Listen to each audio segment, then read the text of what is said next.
Good evening and welcome back to session 3 of Scarland's Dead Man's Rust with Red Scar and Friends, where we are playing through the Dead Man's Rust campaign. In theory. In theory. Just staying in our position again, so while I adjust those, I'll hand over. I'm Mark, Creative Director of Red Scar. I'll hand over to Alex to introduce himself and his character. I'll just introduce the things, Alex. Hello, I'm Alex. I'm a game designer. I'm also the social media gremlin at Red Scar Gaming.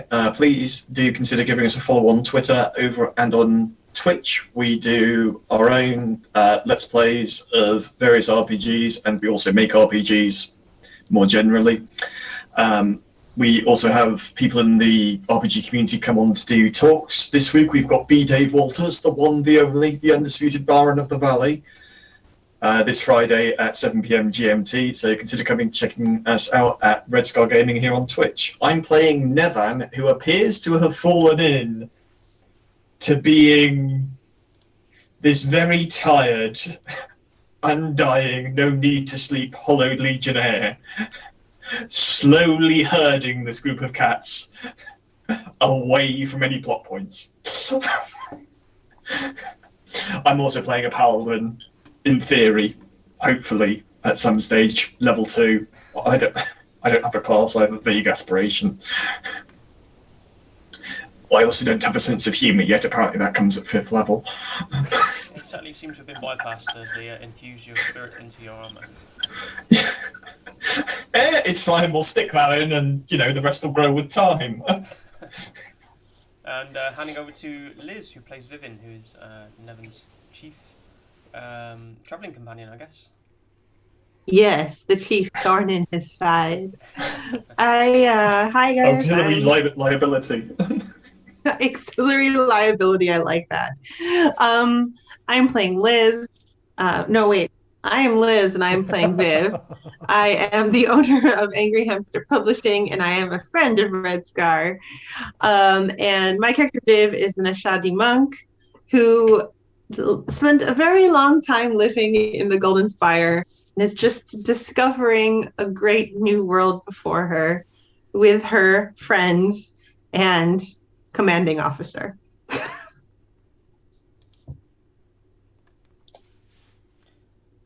Moving on to Paco. Hello, I am a very, very, very tired Paco. I run GMS Magazine and Mindscape Publishing, which you can find on Twitter at GMS Magazine. And I play Pacandra, which is an incredibly mischievous and completely unaware of boundaries, kind of cat person that has way more energy than I feel I have myself tonight. And I am probably going to get into an awful lot of trouble, and I shan't be alone. Curiosity killed the cat, as I say, I think. And the party. No. Please, No TPKs around here, thank you. And lastly, but definitely not least, Terry. Thank you, Mark.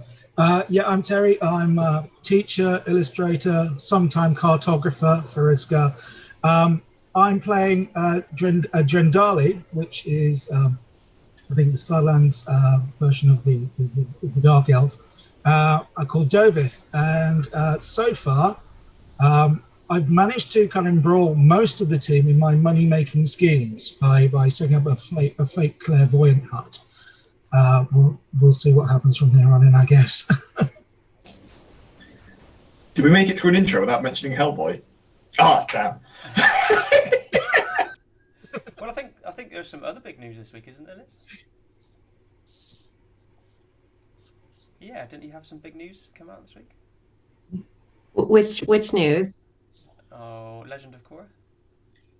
Oh right, yeah. Like so I swear at one point I'm going to promote myself without being prompted and it's going to be amazing. So I just was picked up as a project manager for the new Avatar roleplay game that's coming out with Magpie Games. I'm also now working with them as staff developer, so on games like Cartel as well. It's super exciting. Avatar is a big thing in my life, so I'm really honored to be able to be part of the project. Yeah, awesome. I was really heartwarming to hear that you picked up that role. They are very lucky. Yeah, absolutely. Thank you. Really looking forward to what that brings. Me too. I can't like stay very quiet about things, but yeah, it's gonna be amazing. That's all I can say. Yeah, I mean, just for our viewers' benefit, it was a surprise to us to hear the news, but a very welcome surprise this week. So, yeah, awesome, well done. Thank you. So back to the campaign. We've had a couple of sessions now where you've met the kind of Manticore at large across the Night of Chronicles, which is kind of an extended storytelling session for the Manticore where various tribes and other species get together in the Manticore's capital, and they try and outdo each other really in entertainment and storytelling. So you've had various adventures across a couple of nights in there, some rather explosive, shall we say. You met a dwarven bard called Dradoki, who was quite renowned at the event, who's looking to basically head home and retire. His last journey to his home village. He's looking to make his way back, and he's entreated you to help him make that journey, which you've agreed to do. You've also heard kind of strange rumblings of some sort of sickness that's potentially passing around, and some disturbing reports maybe of some Hollow Legionnaires that have disappeared, which has brought Vivian and Nevin from the Gleaming Spire to investigate. So you picked up a lead last week in the name of a Hollow Legionnaire called Ravana. Just kind of off screen last week, we ended. There was a rather amusing scene where the challenge was laid for Vivian to be able to carry a huge boulder with her on the journey. So not one to be perturbed by the challenge. She set about the task and entreated some of the other participants in the Chronicles to help her in the Night of Chronicles to help her make that happen. So there were some explosions, large pieces of rock showering the entire area. So off screen, at the end of last session, we agreed as a group to really pick up this week, where Dradoki had engaged travel for the group to travel along Clarity Creek.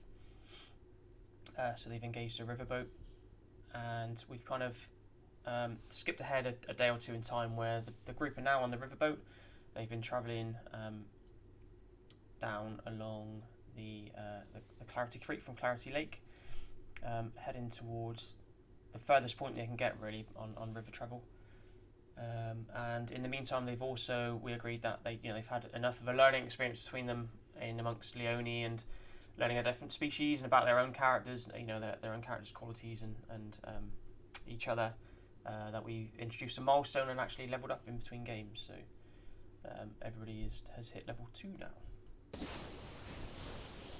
We're mildly less at risk. Mildly less at risk, yeah.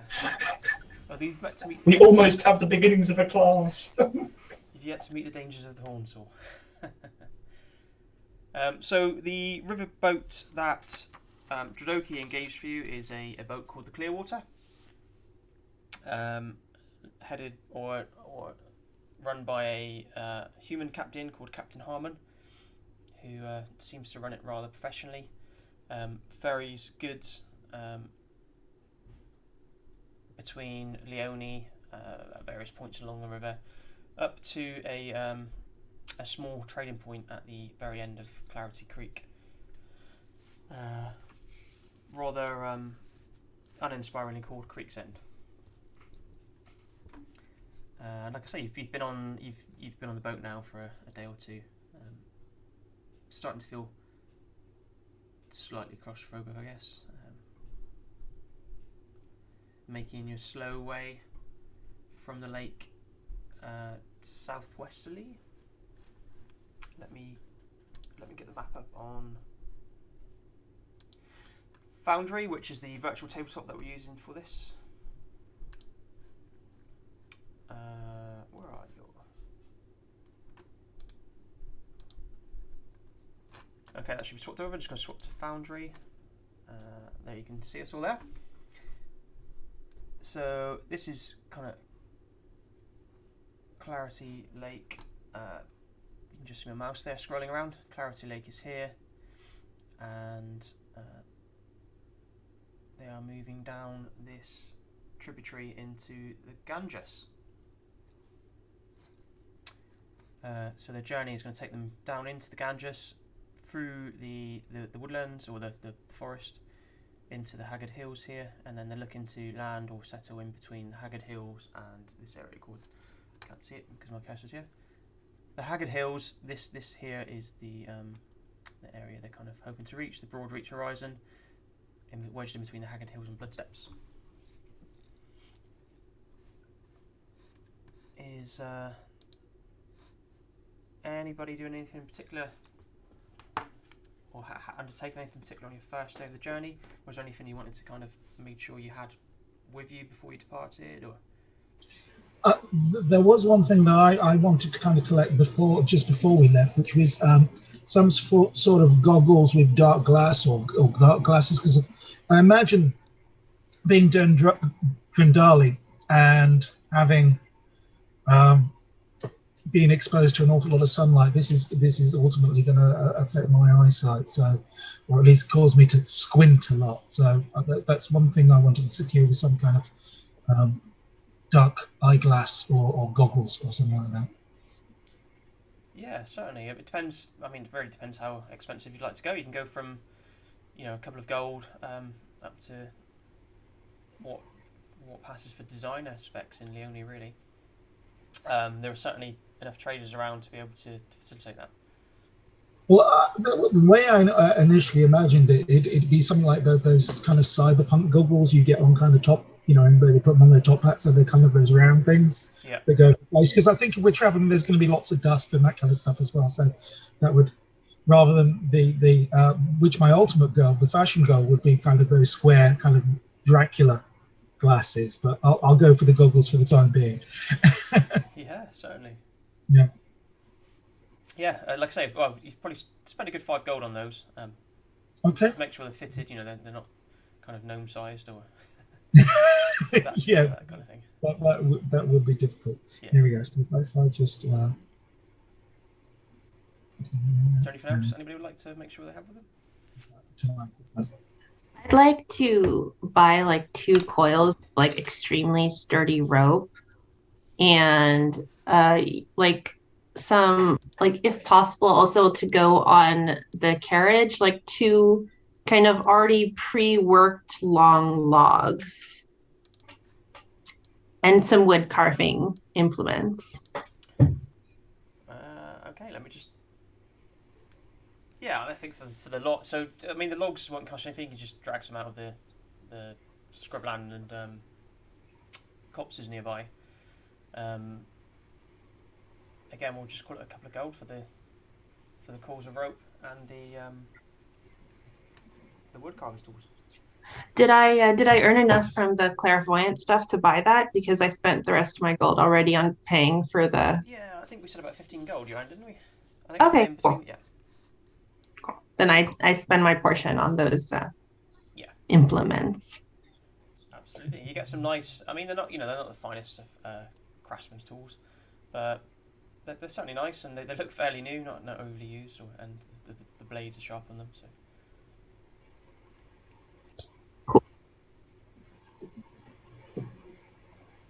The only thing I would like to mention that I carry with me is 4 quivers absolutely packed with arrows to make sure that I never run off weapon, and ammunition, because otherwise I would get really scared very quickly.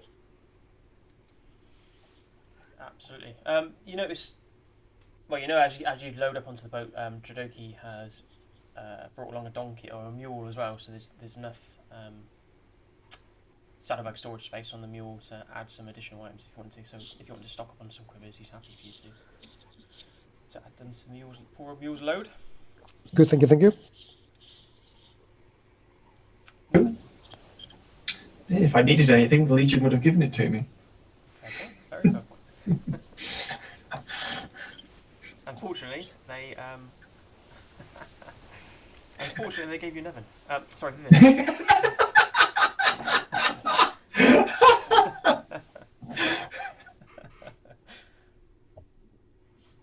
Yeah, like I say, so you kind of leave mid-afternoon.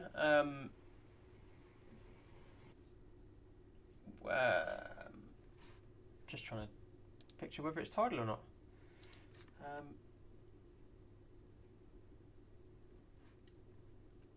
Which doesn't appear to be. Although you are moving against the flow of the river, so it's kind of waiting for the right breeze to pick up. There are enough crewmen on the boat to. It's a small kind of river travelling scow, so it's not a huge galleon or anything. He has enough crewmen on board to break out the oars if need be. But he explains that it can be, travelling upriver can be a particularly arduous and slow journey, although it will keep you safer than travelling across land through the Ganges. Especially as the elves can be, the wood elves in there can be a little bit finicky over who treads their hallowed land. And he's a well-renowned trader, so they either generally trade with him or leave him well alone. And the first night is rather uneventful. Kind of early summer, so it's quite warm. Quite light late into the night. Just trying to rack my brain there for the because there's a whole calendar for the Scarred Lands with different months named around the gods. I can't remember if it's Chardot, I think, one of the summer months.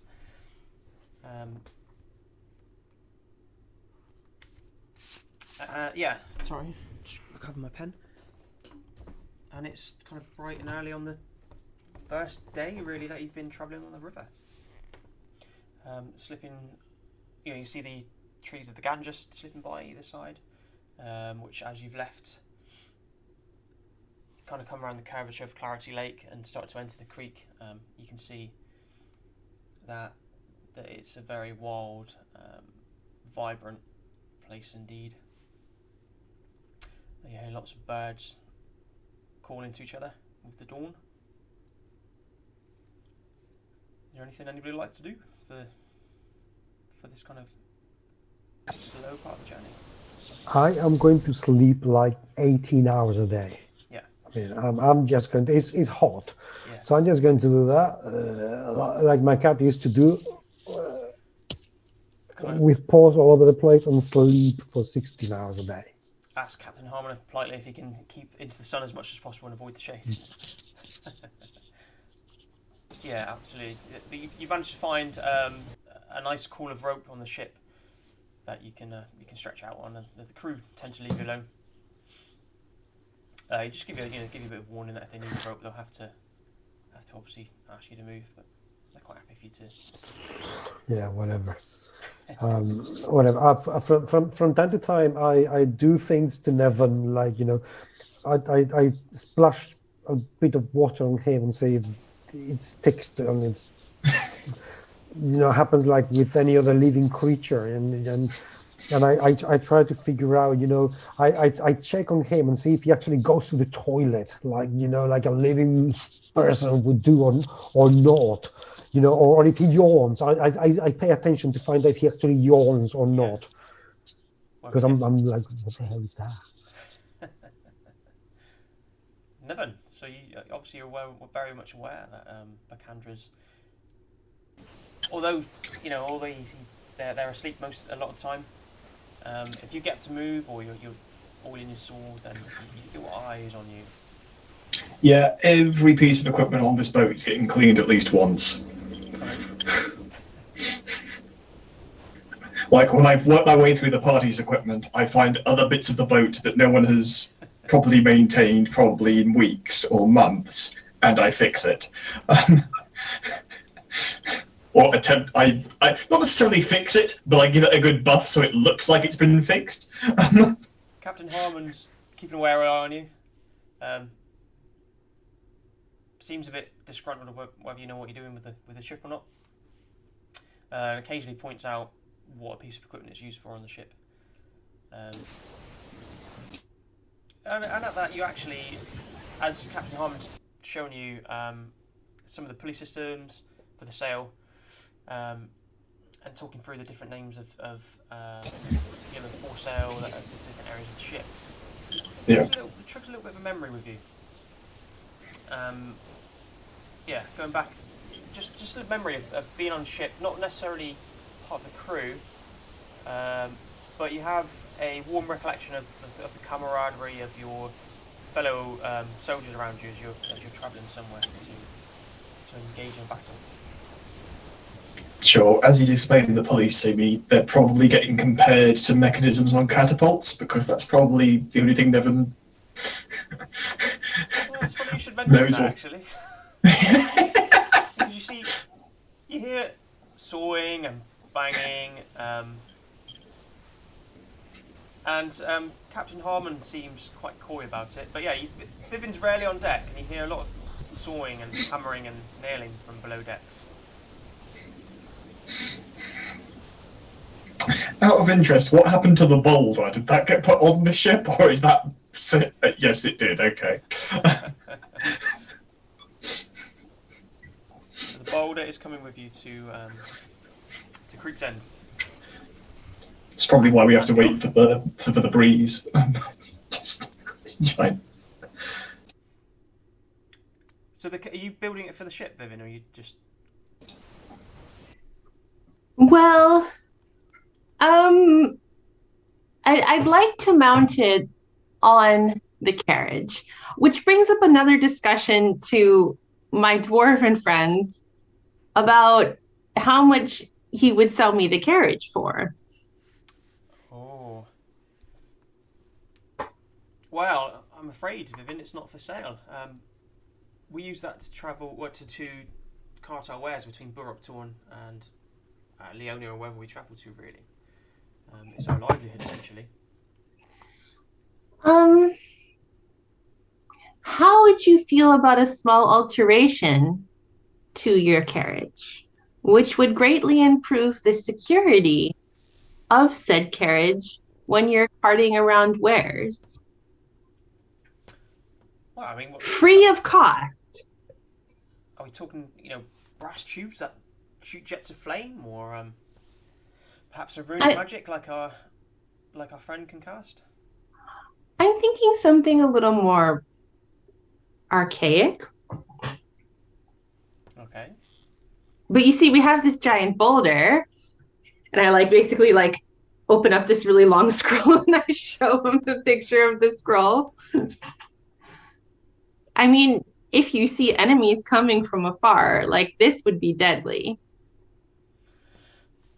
Well, I mean, you kind of offering it to us, or are you... Yeah, I'm gonna build it, and if we run into any danger on the way, I would use it if you're still with us. Well, I wouldn't say no.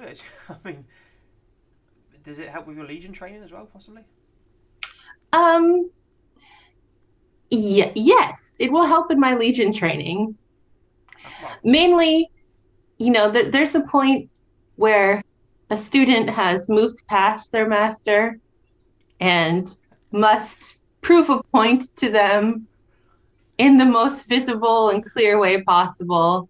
And I can think of no better exemplification of that than this boulder. I think, probably. It's really deadly. Arjan, Irak, sorry, who was the rune priest that exploded the boulder for you. He's kind of twirling a braid. He says, "Yeah, I remember my time under apprenticeship with the Runals back in Burrocktorn. not a fun time. I was a bit rebellious back then as well myself. So I'm more than happy for you to, or to help you. Really, kind of build on proving to somebody else that you have the skills to get by in life. Excellent. Well, I did have some ideas that your specific speciality could help me with. Oh, really? Are we talking exploding boulders now? Yes. That's something we can certainly do. Excellent. I start working frantically on some new plans. Yeah. That's what I'm doing the whole time, by the way. Cool. This obviously you're down below decks building your machine. They come to a point where they have to open the kind of grilling and that allows them to access the cargo area and move it above deck. So yeah, it's gonna be a few days, but at some point you'll have to move it on deck to be able to continue. Okay, that's fine. I do so. As I'm helping them pull it up, you just hear like coming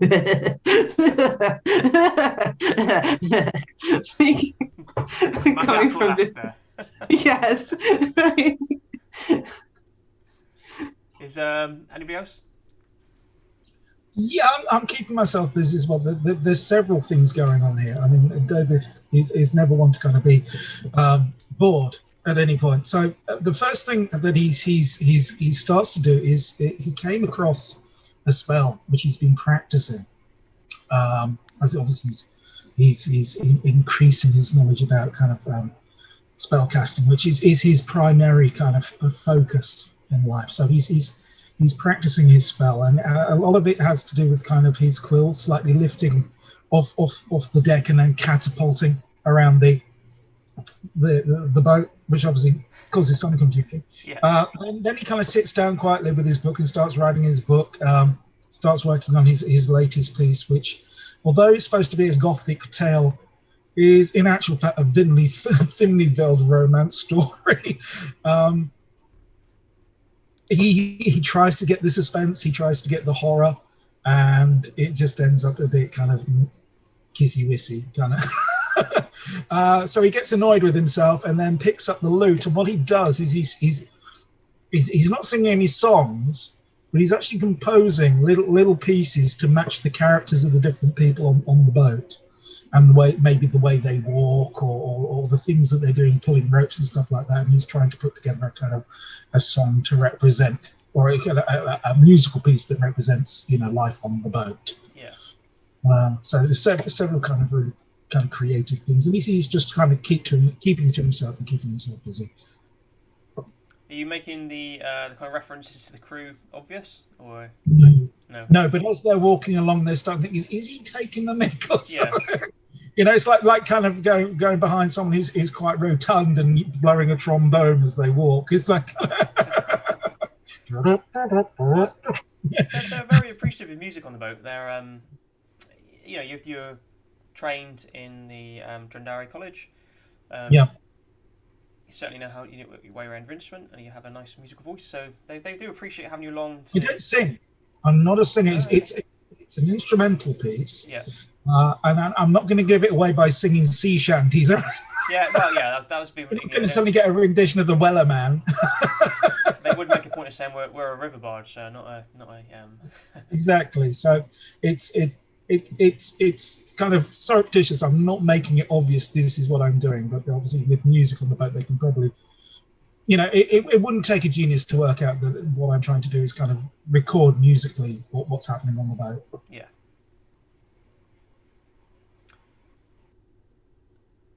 Makandra's still sunning himself. Yeah. You occasionally get disturbed. You kind of like. Those lazy sunny afternoons where you're dozing and occasionally sounds intrude. And particularly the sawing and hammering from below decks can get a bit overwhelming at times. But well, I go down and check if they wake me up and I'm a bit like grumpy, because I can get a bit. I go down and what's this ruckus? So you woke me up. You can see Vivian they've cleared an area out in the cargo hold, right in the centre of it. below the grates where they would lift and store and return the cargo. And she is working furiously at wood with the two dwarves who she befriended, her giving advice and really kind of guided. They're not hands-on, but they're giving advice, and they're all furiously returning to plans occasionally. And you can see a sort of framework taking shape that you've not necessarily seen before. Kind of two triangular sides connected with a base frame. There's a long pole that sat at one end of the cargo hold. Lots of rope around. And you can see the boulder,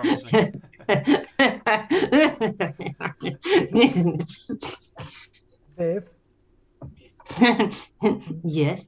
what is that, and why is it keeping me awake? Oh, sorry. It's a project. Uh-huh.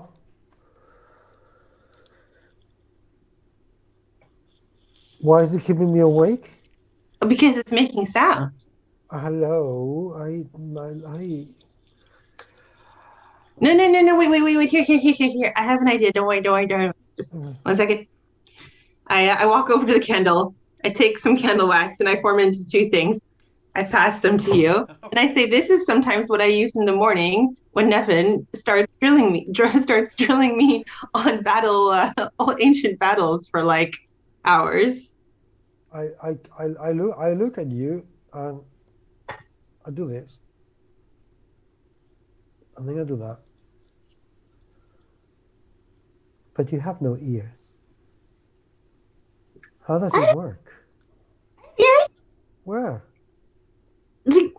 They're not ears. They're just like little, like, listen. What? I have to, like, I don't know if this is part of friendship or something that I don't understand, but I have to focus on this, Kendra. Do you want to help me? Well, if you're gonna keep me awake, I might as well try. What do you want me to do? Shall I stay over there and not bother you? Would that help? Yeah, take these. Okay.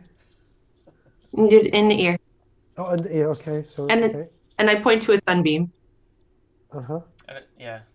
Okay. So It feels like you're underwater. That's okay, that's bizarre. Okay, that's okay, I can hear less.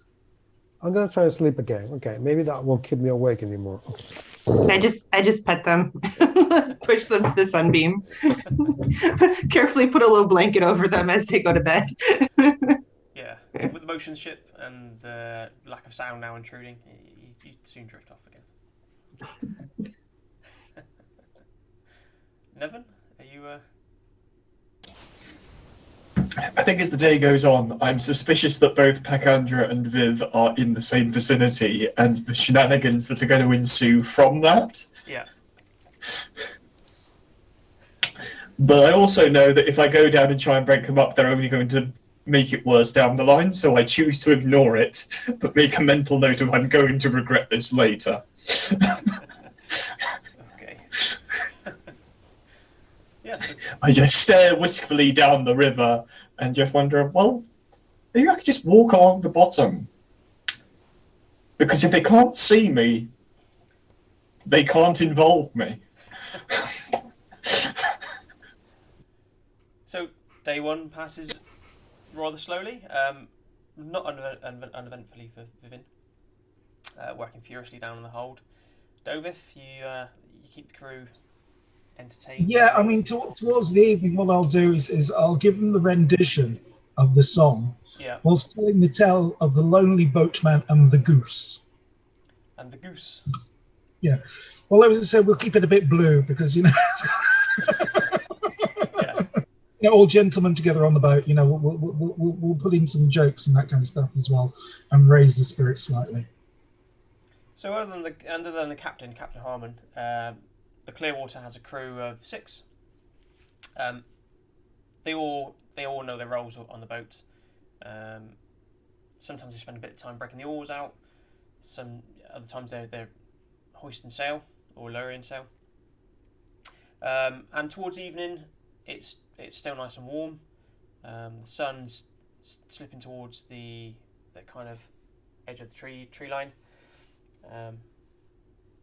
And they essentially, one of them disappears below deck to start sorting out the evening meal, and the rest pull barrels and crates and other implements that are lying around on deck into some sort of area. So it looks like they usually take their evening meal up on deck, and that's going to be a great opportunity for Dovif to certainly give his tale.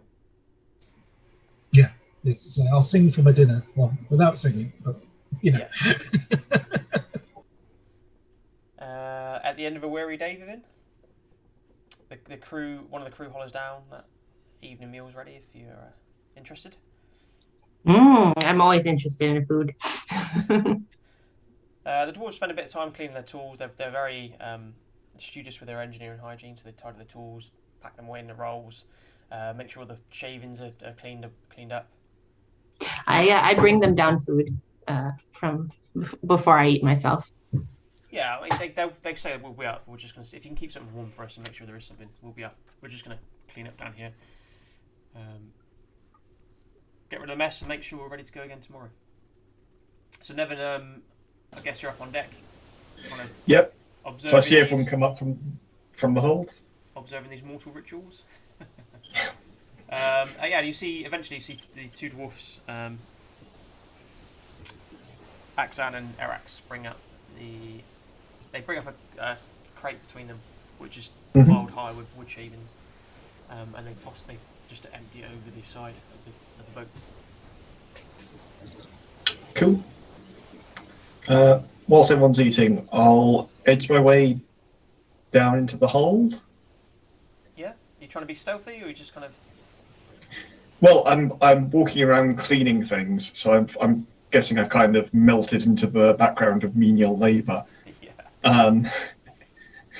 Is my hope. And if I get, I'm not actively being stealthy. I'm just walking around because I've probably run out of things to clean up here. Yeah, I mean, once Captain Harmon's kind of happy that you're not going to drop the mainsail on somebody's head, everybody seems to leave you to your own devices eventually. Yeah, but if I do make my way to the hold and I see the monstrosity, I will probably put some of my war student training to use to just quietly fix some of the, in theory that will hold it, but there, and I'll just quietly fine-tune some of the finer points that you wouldn't know. Do I see him going downstairs? I mean, what's your passive perception? He's not being stealthy, so what's your passive perception? Let me check. 10 plus your wisdom modifier. Yeah, I just take the thingy. My passive perception is 12. Yeah, and it's easily the sort of thing that you would be on the lookout for. You know, it's kind of like scales on edge, really, that Nevin may eventually go and critique what you've been constructing downstairs. So you I want to stealth down there before he gets there. I'm really interested in food, but I melt back into shadow and never left. Yeah. Are you? I mean, I don't imagine you're particularly looking out for anybody, Nevin, are you? So. No. Just give me a stealth check against Nevin's passive perception. That is a 20. Nice, yeah. So you slip down. As soon as you kind of see Nevin surreptitiously looking like he's maybe heading downstairs to do something, but you know, oiling the rail as he's going, the rail of the ship, the deck. Yeah, you slip off into the gloom of the dusk. You kind of slip down the rear hatch rather than the stairs that Nevin was heading for. But you beat him to the construction. I take a tarp. I put it over said construction. I pick up my food, and as he comes downstairs, I'm just like, "Oh, hi, Nevin. Didn't know you were cleaning down here. Don't worry, the dwarves have already cleaned."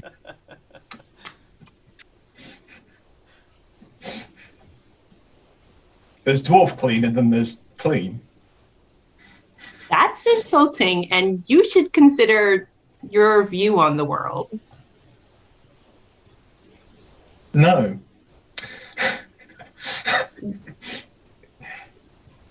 Well, that's your choice. Yes. But it's a bigoted view of the world, which is inappropriate. And? And that's not good, I think. No, that's not good. I know that's not good. It feels bad in my heart. This is where we spark a background memory that Nevin used to be a dwarf. No, I'm joking. For clarification, Nevin was implying dwarves will clean what needs cleaning rather than what doesn't need cleaning. So they'll clean all of the stuff they use, they won't clean the background stuff. But yeah, so you prefer that, so you're taking on the responsibility of maintaining down here. This is my work area, isn't it?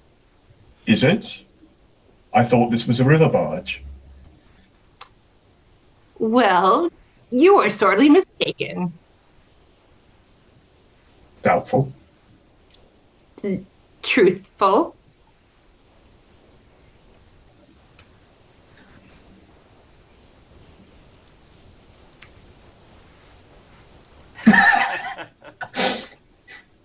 Awkward silence. I think I need to take some parental responsibility. I buff the other banister on my way back up, just to prove a point. Yeah. As he's cleaning, by the way, I do I take my dish and I put it on a perfectly clean table, and then I put my dirty spoon right next to it. And then I just go back to reading a scroll on top of my contraption, saying nothing.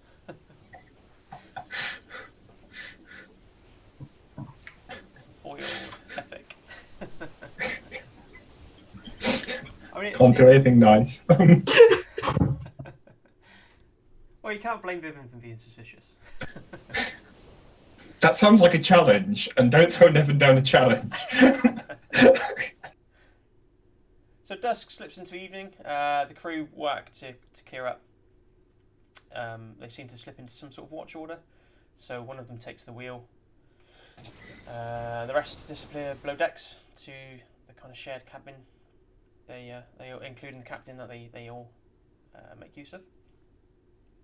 The captain says, there is another cabin that you're all welcome to share, or you can sleep above decks. You can sleep in the hold if you like. Not really too fussed.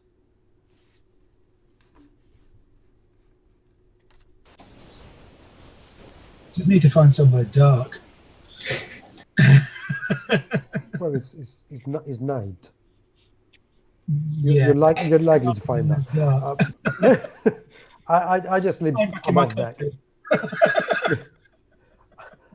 I just sleep above deck. I just want to look at the stars. And Yeah. by the way, whilst they were cleaning downstairs, did they bring out any bag with wood shaving or that sort of thing? Yeah, so they brought up a whole trunk of wood shavings that they tossed over deck. But if you wanted to grab some before they held them, I do. I take a look at where Nevin is sleeping. Yeah.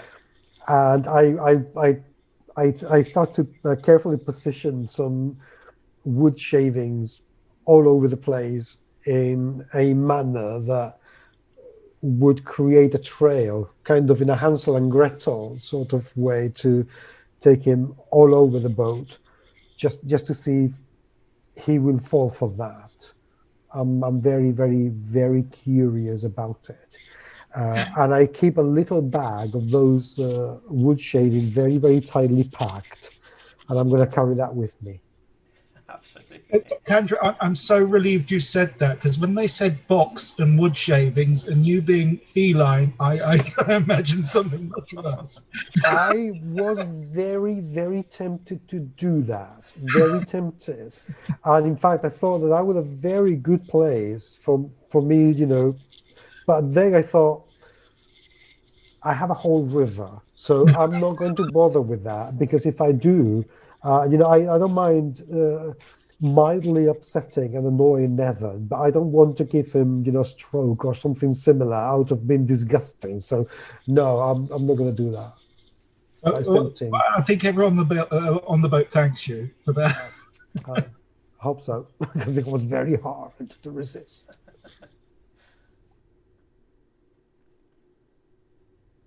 Yeah, I mean, there is a.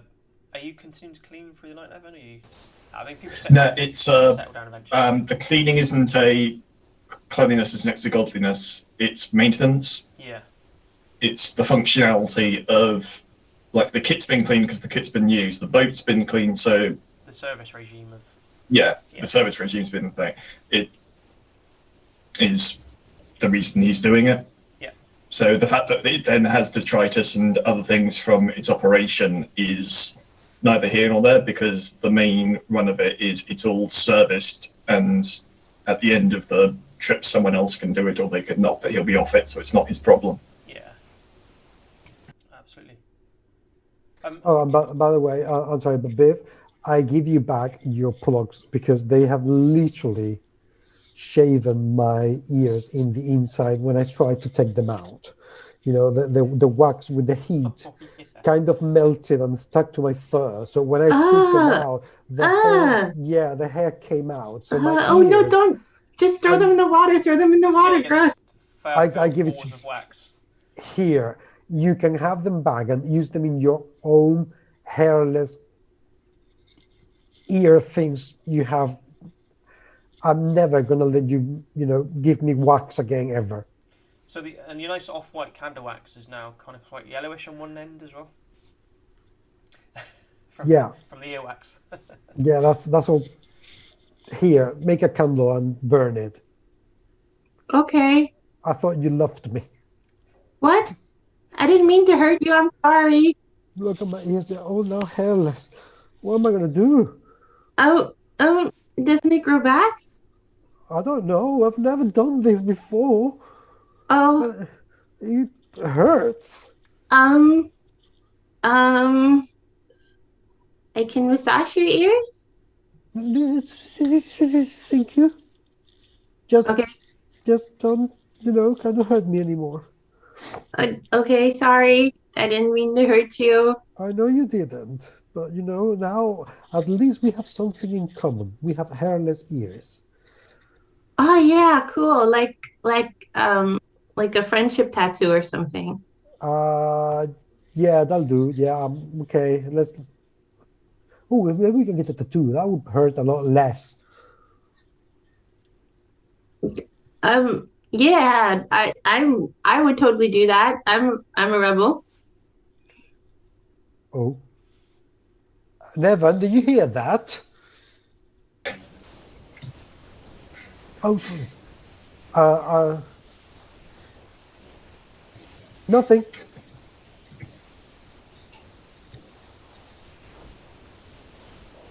We are not getting a tattoo done.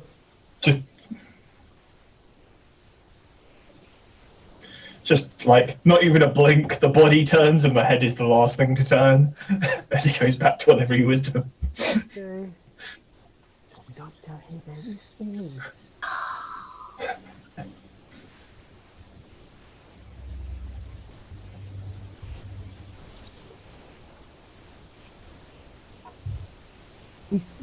We could tattoo him when he's asleep. No. Has she told you about the eyes in the back of my head? Clicking. So,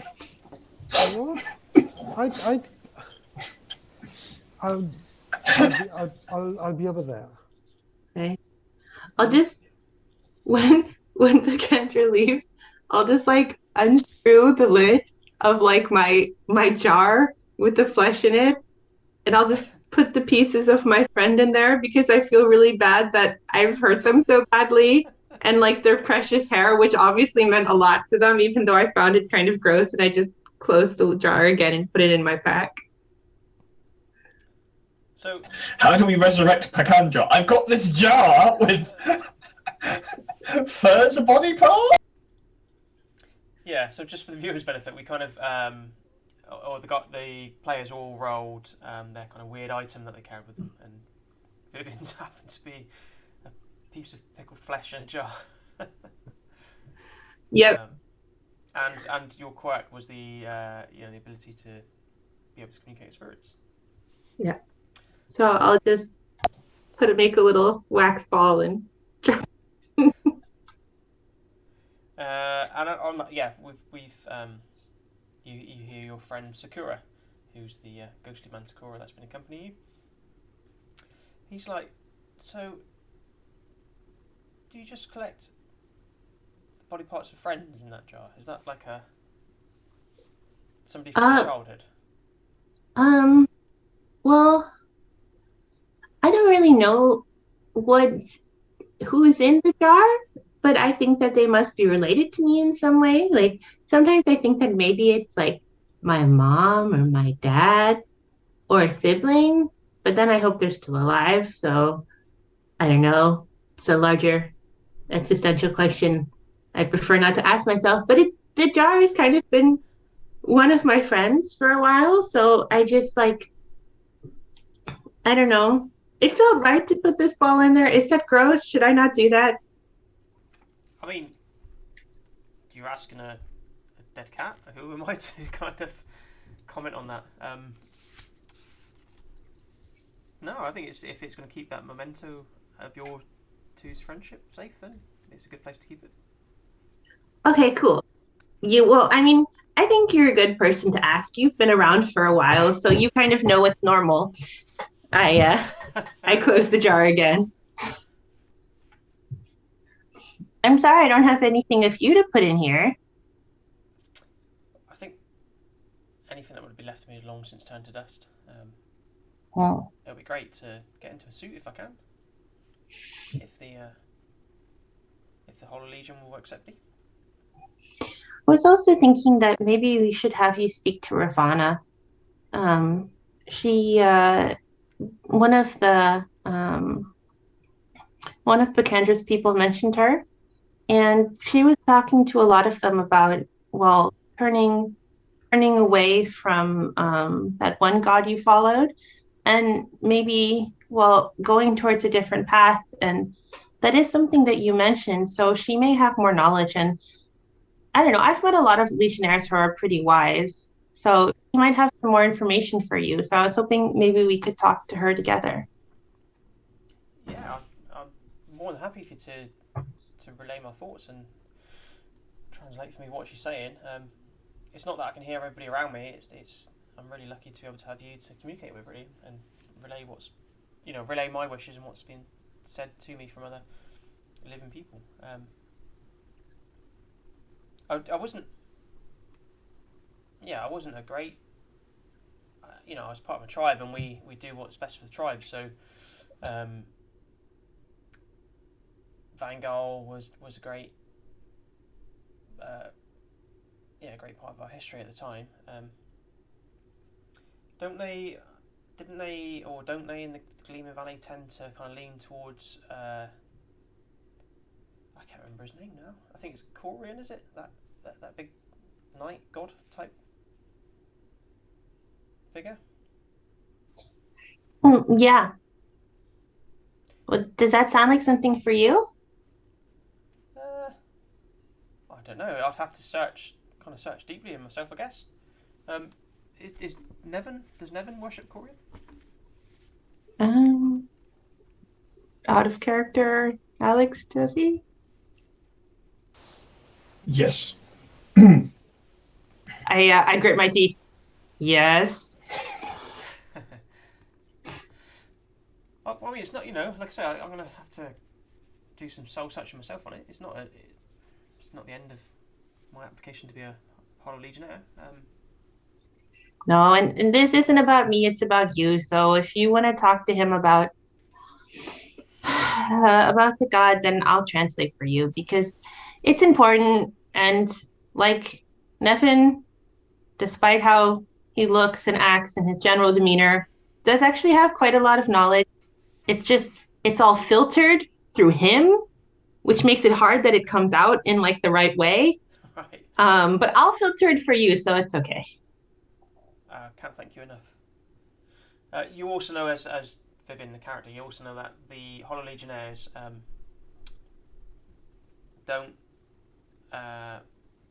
aren't kind of strictly required to worship a god. Many of them lean towards Corium because of their kind of history and the Hollow ones that created them. But yeah, it's not a given that they have to worship Corium. So the Legionnaires are happy to be part of the Legion and have that kind of camaraderie to be able to finish their tasks again. But it's not a given that they have to worship Corium. Yeah, like I'm thinking basically there's kind of two ways for Sakura, like, or we can somehow help to make him a Hollow Legionnaire, or we somehow get him in good with a god that he really believes in and help him pass on that way type thing. Yeah. I mean, whatever he prefers. So I'm just keeping all the options open at the moment as we travel and figuring out what he prefers. Yeah, and like he said, he's going to do some soul searching and keep an open dialogue with yourself, so it'll hopefully inform him which path he'd like to follow. But yeah, so just if you want to talk to him, let me know. Otherwise, just yeah. I mean, are they all as kind of straight laced as Nevin? Are they? Well, no, that's not fair. Is like my other worry is becoming a Hollow Legionnaire might kind of drain out who I am underneath all of this. You know, Well, I know Nevin has problems remembering who he was and things that happened to him, and I know that a lot of Hollow Legionnaires have that. But I've never, yeah, I don't really know about the exact process of what will happen to you when you get into the suit. I've only seen people in the suits, you know what I mean? Yeah. But we should research that too, maybe. But no, not everyone is like Nevin. That's good. So they do have they have their own quirks and. Yeah, everyone has a personality. Well, most people. Then there's Nevin. Okay. Says it all.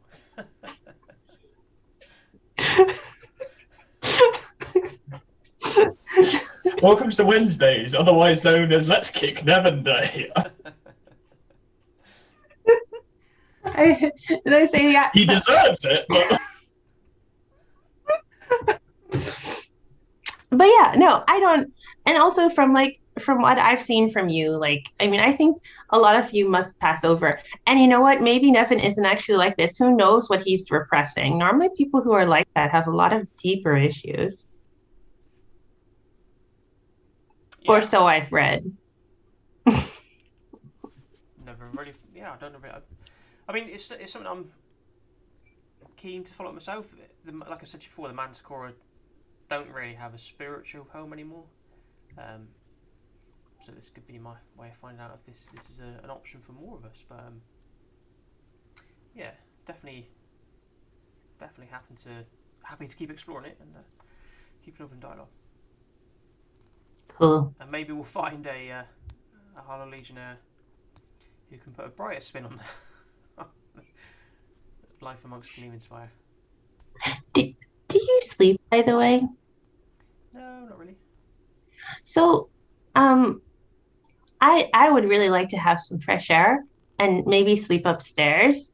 How would you feel about guarding this project? And if Nevin gets near it, waking me up so I can stop it? Oh, that's a cool idea. So you want the ghost to guard against the spirit? Yes. Good news, gang, we could never get ambushed because we have a ghost watchman. No, I just want him watching against Nevin. All the enemies I don't care about. No, I mean, sometimes time passes for me and I might lose a day or two here and there. It's a bit of a weird experience, really, a bit jarring. But yeah, I'll certainly do that for you tonight. Thank you. I run up to up decks, and then air, and then I do a Titanic. on the battleship. You see the dwarves disappear below deck as well, and then Sakura's kind of head pops out of the hatch. Are the dwarves okay? Do I need to worry about them? They're cool. They're cool. Oh, excellent.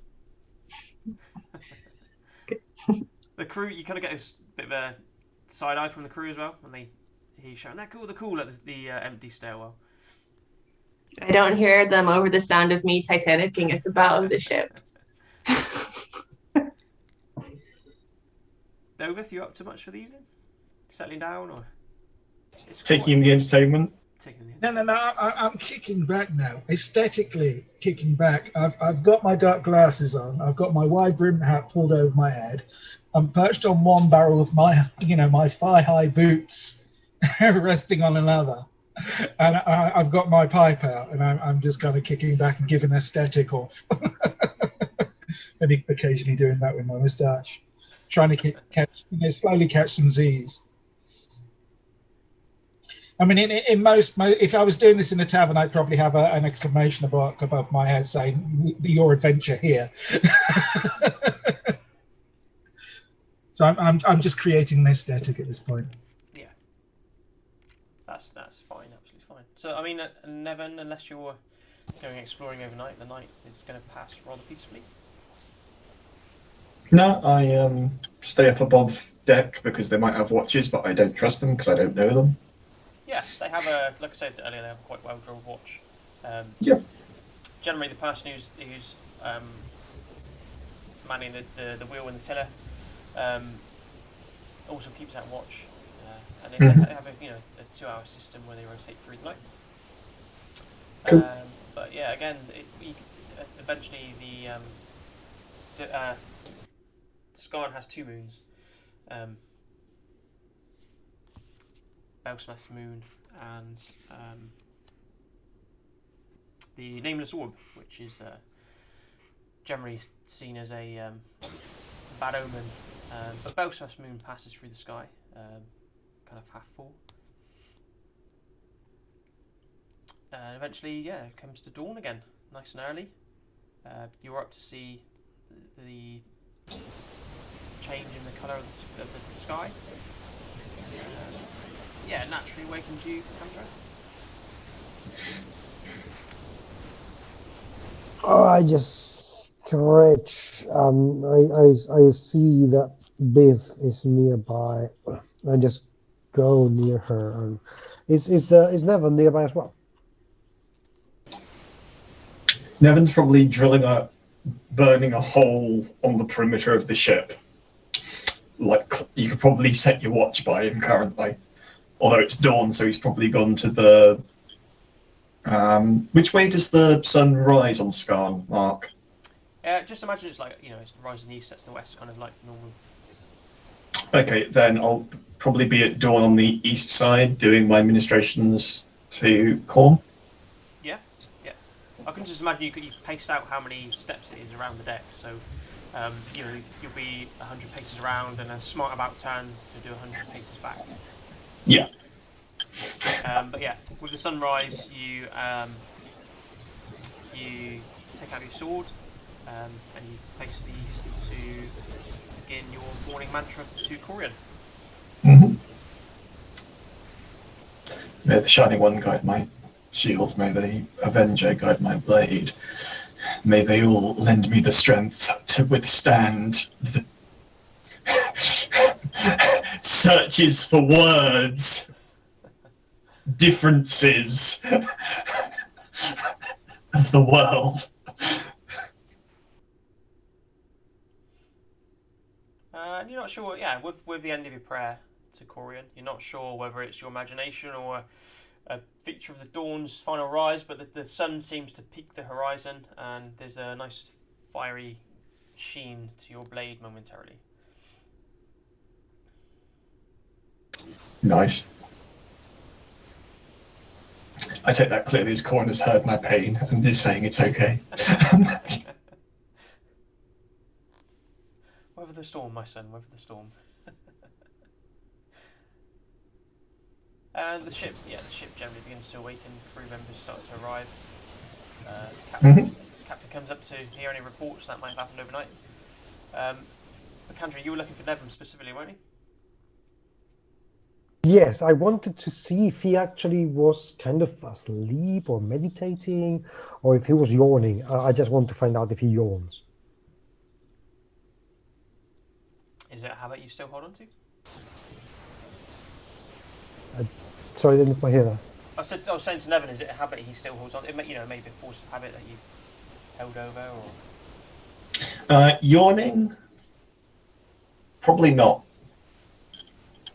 I go near you and I yawn, a really, really massive yawn, like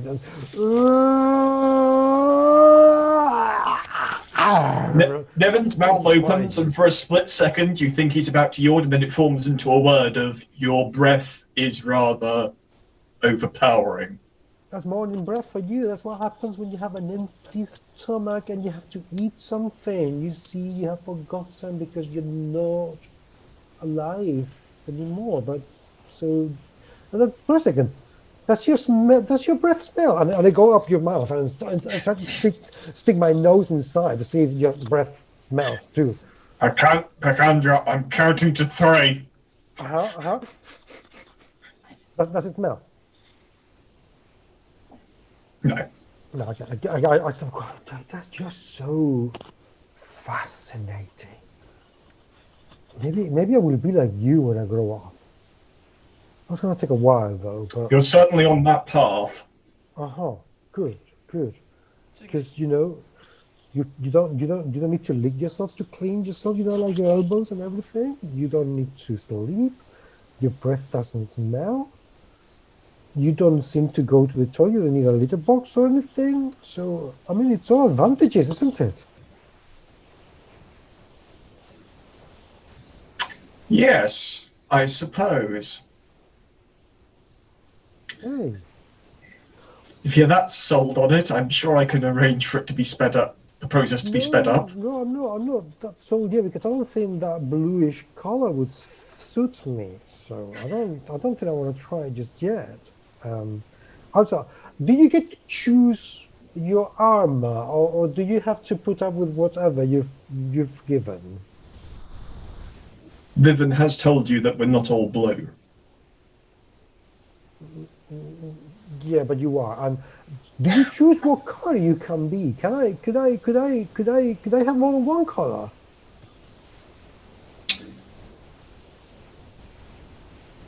Vivian would be the person to ask.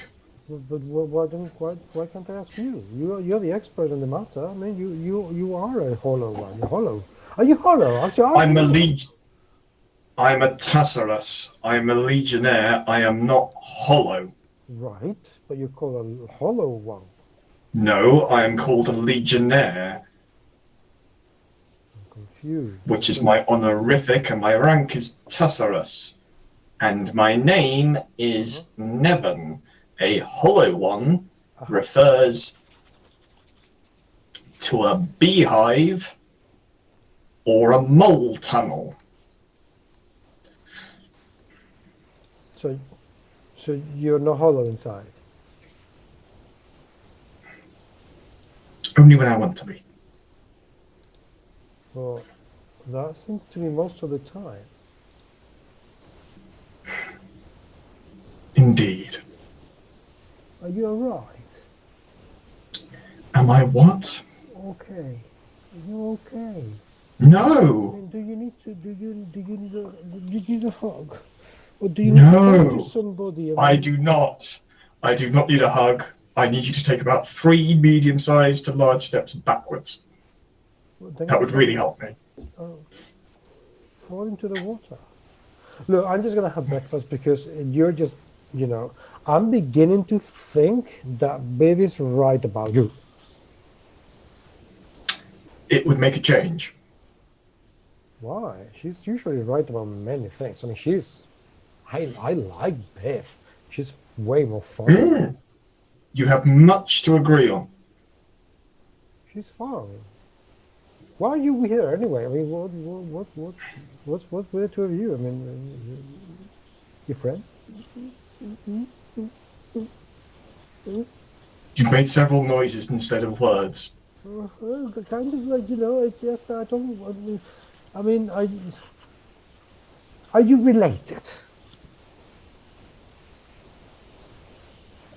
I don't see how that's any of your business. I'm just curious. I'm just don't. That is apparent. I just don't. Okay. Oh, yes. You know what? I'm just going for breakfast. She's just now being rude.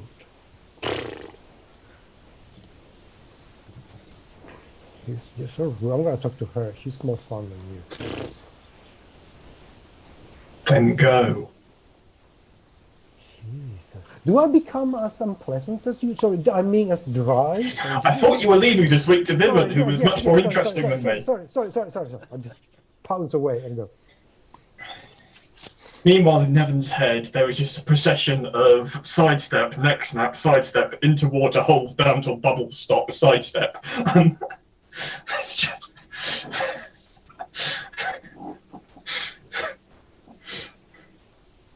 Oh. Anyway, I find the rest of the people, and I presume the people are starting to wake up, and somebody's preparing some breakfast. I mean, yeah, the crew fall into. Sorry, go on, Nevin. Alex.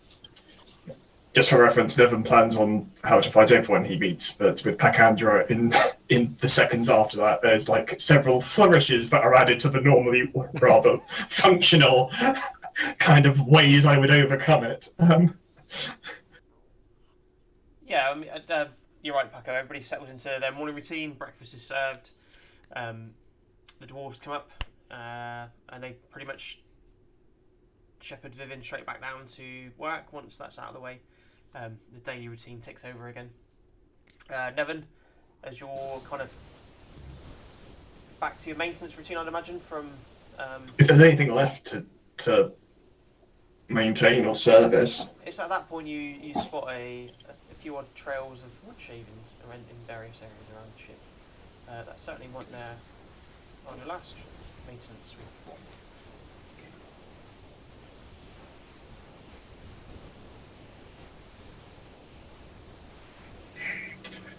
Just internally, I just got... Nevin just has images of Vivian walking up covered in wood shavings, running somewhere to then run back down to give him a stern talking to. That or more, he probably checks like joins in the ship in case anyone's been doing some after hours wood maintenance that might... Yeah, there's no sign of any carvings on the ship.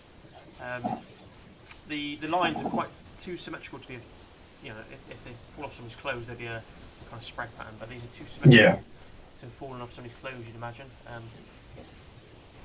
No, so this is just detritus from... I probably check myself of just like, is this where I've been walking around? No shavings on? No.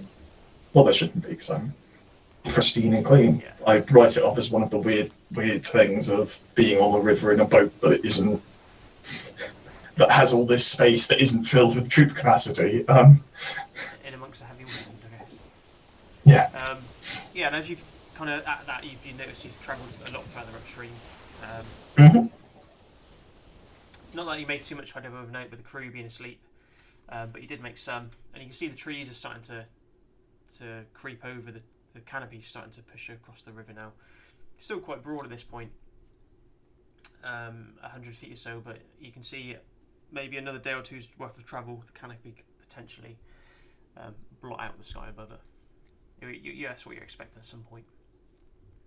The daytime routine continues, and it's about mid-afternoon, Vivian, that you reckon your construction is ready to go above decks for its kind of final modifications and test.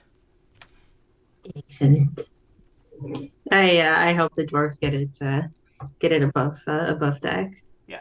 Are you keeping it under the tarp to move it above, or? Yeah.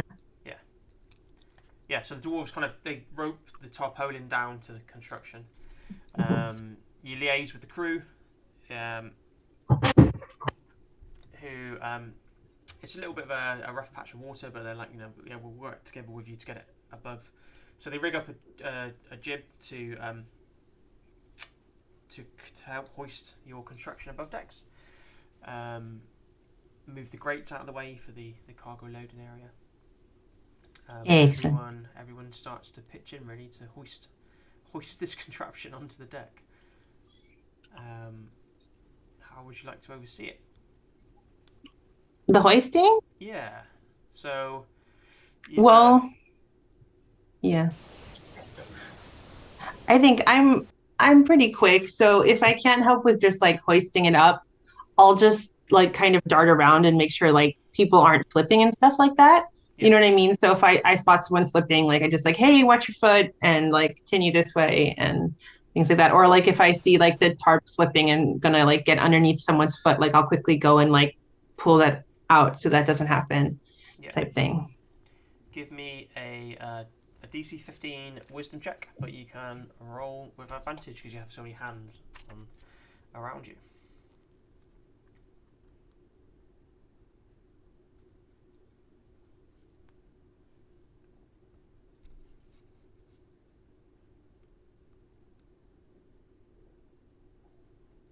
If you click shift when you click on the roller, it'll roll with advantage. It's 20 again. Another 20, yeah. Yeah, so it takes a little bit of manoeuvring, but you manage to give everybody the right advice. You kind of sprinting from below decks to above decks to make sure it's manoeuvring properly. You occasionally pause to wait for some of the roughness of the river to pass you by, but your construction is actually above the deck level now, kind of swaying on the rope that's holding it, where they've used part of the mast to hoist it. And the crew are rapidly moving to put the grating back in so you can lower it again.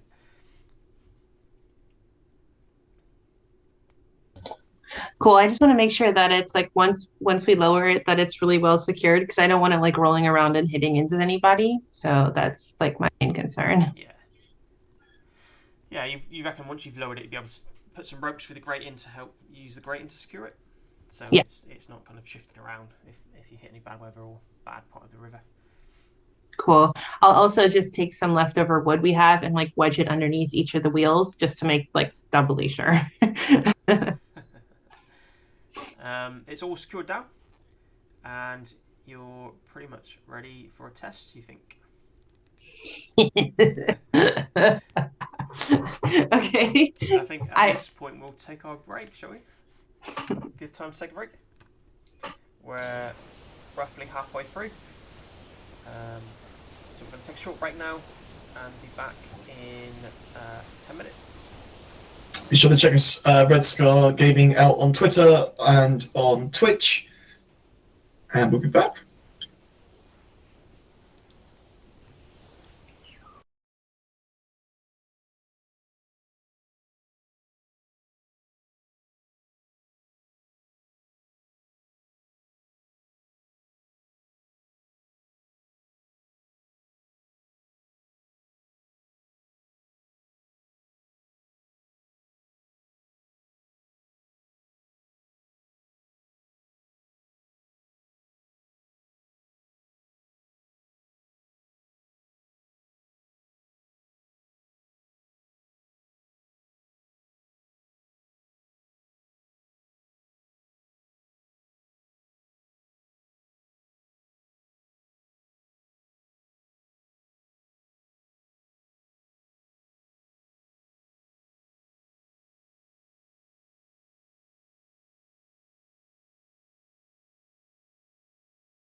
welcome back to part 3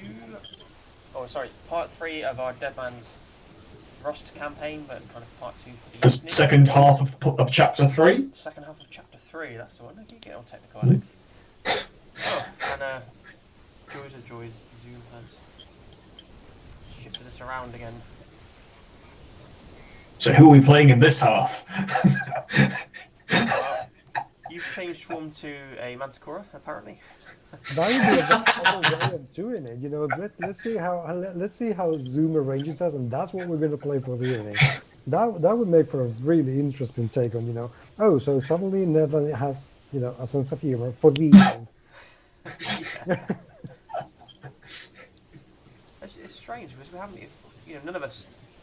It's because we turned off our cameras, so it would then arrange us in what order the cameras came back on, because it's still arranging us in gallery view. So, but whilst we're being rearranged, we are rearranged. We are rearranged. Fantastic. I retract what I said. No, go for it. Yeah. So, just a quick recap. We are on a boat. The dysfunctional family dynamic is in full swing. We've got a pecking order, and Nevin is definitely at the bottom. And it is the morning of day 2. Day 2. 2 on the boat, yeah. Well, afternoon of day 2. And a large contraption has just been hauled out of the hold and secured to the grating in the deck. And I think we're ready for a test run. Everyone's awake, right? Yes, yeah. Okay. Well, I don't know. I can imagine you woke up for this, Bakandra. So I didn't quite hear that. Liz asked if everybody was awake, and I said I imagine that you woke up for this. You're not. Oh yeah, no, I am actually quite fascinated by the whole thing because I have no idea what I'm looking, what I'm saying. I don't like this is like, wow, if that works, this is going to be like amazing. All right. I guess we can just try firing it into the water because that won't hurt anybody, right? Should be fine. Wow. Axan, we could speak to the captain maybe and see if there's somewhere we could pull up and take some target practice. This is why you're a master. Unless you want to try it on the move first shot, but it might be a bit difficult.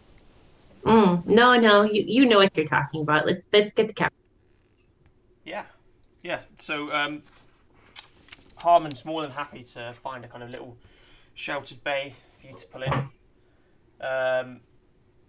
He says actually I know there's a sheltered bay at one of the bends ahead, which is rather deep water. So I'm going to pull in there. We'll probably stay there. Progress is quite slow today, so I'm hoping the wind picks up tomorrow slightly. We're not breaking our backs constantly all day with the oars. So we'll probably stay there overnight. It's up to you. Obviously, you're welcome to stay on the ship or hop off on dry land for a moment. But we'll get you there anyway, and then you can decide. Thank you. Yeah. So within half a mile of more straining against the river, you come to the sweep in the bend that Captain Harmon mentioned. The river is nice and deep here, and you can see. I think I can get my map up.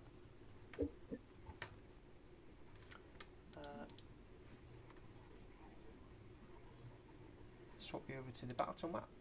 Hopefully this is active. This is where the issue is, Alex.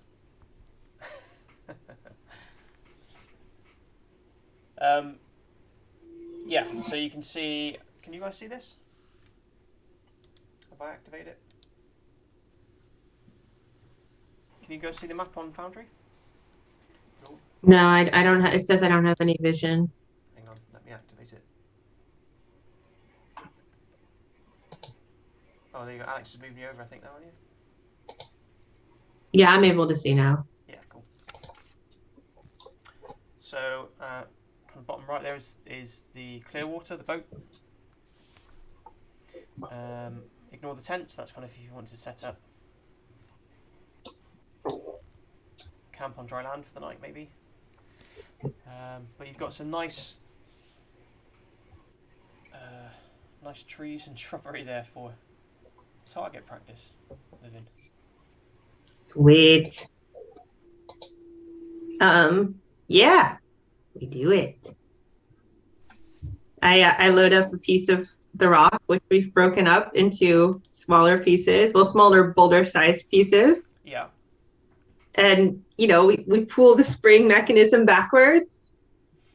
And, oh, I do yell out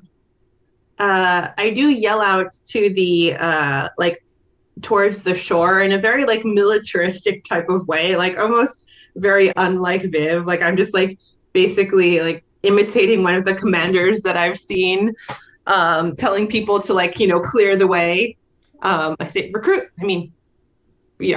people on shore, like, and then you know, I go like, fire in the hole, and then I let her rip. Yeah. The dwarves. Dislodge some angry squirrels. Sorry. It's a train dislodge some angry squirrels that attack us.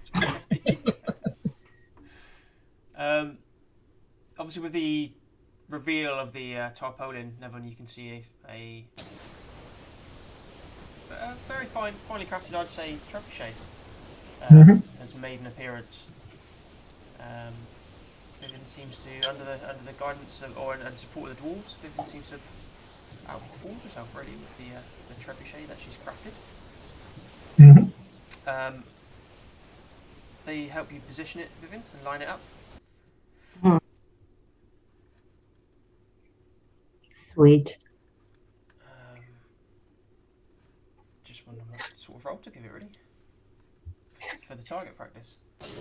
I think like carved on the side of trebuchet is something along the lines of I just like, you know, like I think I put my like rank and file number in Roman numerals like along the side, you know, and then like I emblazon it with some flames as well, you know, just to give it a little bit of a rebellious nature. Are there any references to the spire on there? Oh yeah, for sure. Like at the end, I think like I carve in like a nice little spire on the side. You know. Yeah. For my home slices back there. Traditionally, siege weapons, if you're proficient in them, you add your proficiency, but it has its own attack mod because it's not how dexterous you are, it's how well it's built. Yeah. But you're the GM. Yeah, I think with the dwarf support, I'm going to make it a kind of wisdom check, really, to line it up and launch it at the target for the moment, because you're not seeking to do damage to anybody in particular, just strike a target. All right, here we go. God, wisdom is not my best.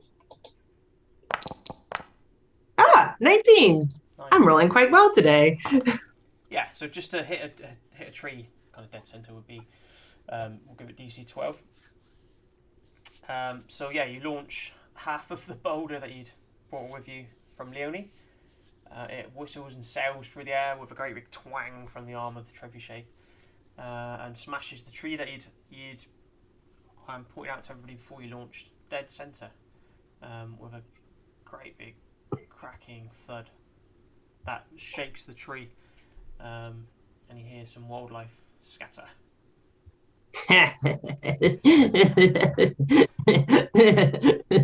Just like giggling very awkwardly to myself. The dwarves, Axan and Irax are patting each other. They're patting each other on the back and patting yourself on the back. They're like, yes, woohoo! Yeah, and I say no. You're like your cart is like 100% more deadly now. Well, of course, you know what we need to do now. What? We need to make someone explode with the boulder. Yeah! What is everybody else doing? I am paying an unhealthy amount of attention how this construction works. I want to know exactly what they are doing at every single step and trying to memorize the procedure as in eidetically. Yeah, yeah. I mean, it's not a mighty machine of war that's going to take down city walls, but it's going to do a lot of damage to somebody if it's on target. You can see the dwarves take up position. They've got a rope that winds around a winch, and they start winching the big launching arm back down. And you got the bowl, the kind of bowl on the end of it.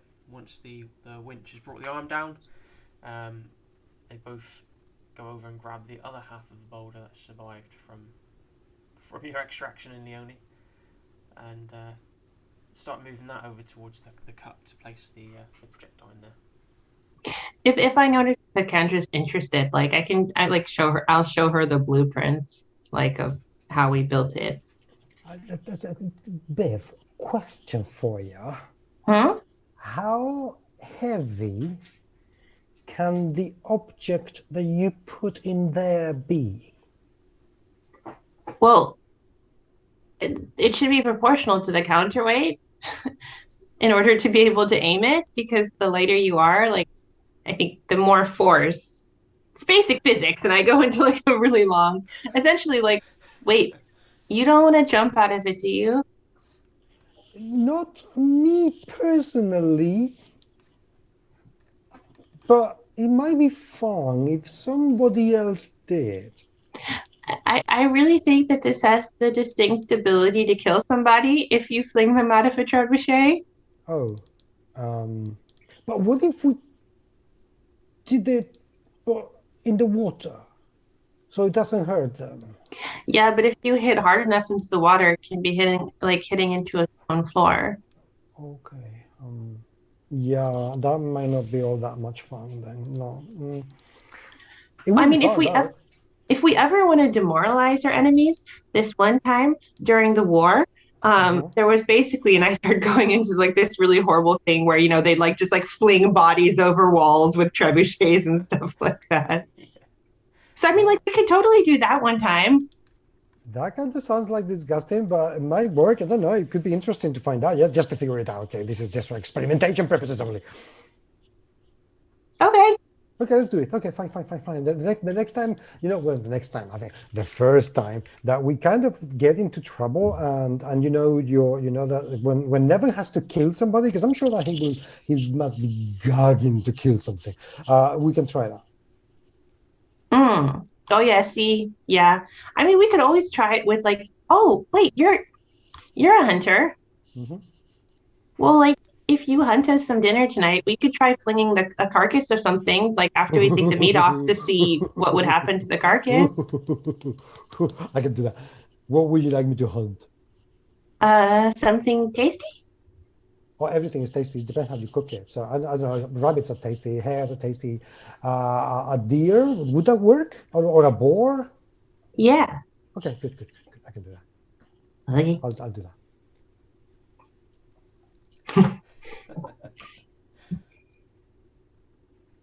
Is everybody standing by to watch the exploding boulder? Oh yeah. Yeah, so the dwarf Erax takes a position by the boulder once it's in the cup. Point of order, I'm not. Say again? No interest whatsoever. I'm below decks being gloomy with my dog. Be melodramatic. Brought out the goggles. Awesome. Erax spends some time chiseling into the rock again. So you get the impression, obviously you get come to understand that runic magic isn't a hasty form of magic. And he hammers in or chisels in a similar rune to the one that you saw him use to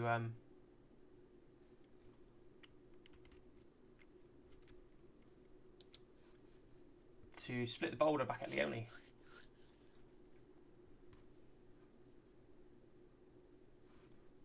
I'm just going to go back to our normal view for a second.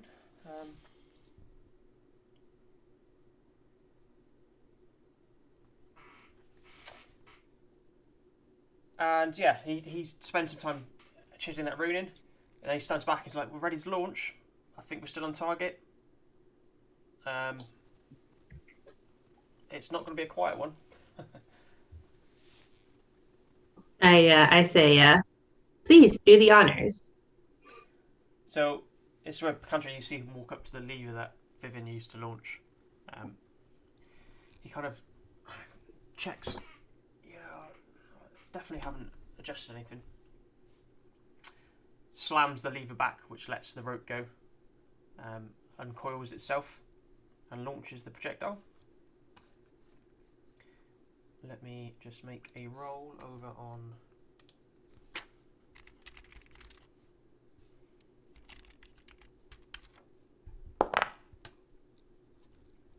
Oh. Not that great.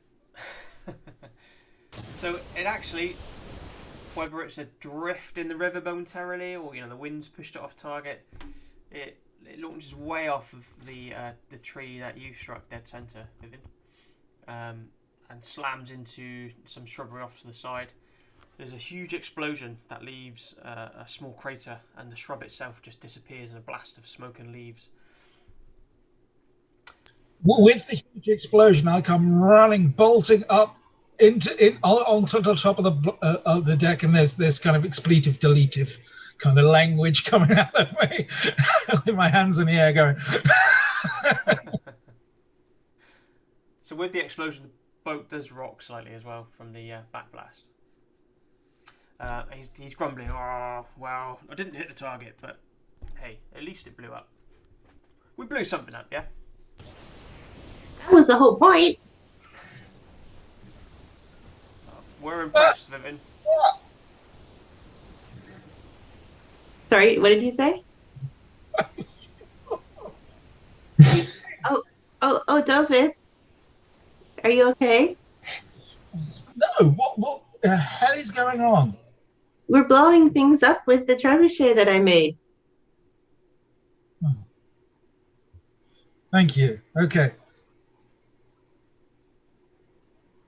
I'm going back downstairs. Captain Harmon's grumbling too. He's kind of like, well, I really hope they didn't hear that all the way over in Viewatory. I don't think the elves would be too happy that we're blowing up their woods.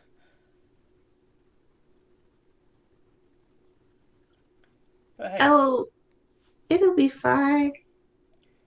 Well, as long as I don't lose my trader's license. Oh. Yeah.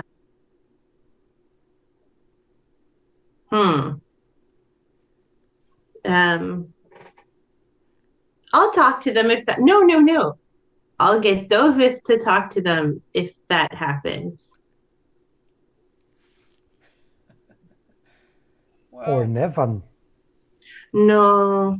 No? No. If Dovith fails and things get violent, then we get Neffen.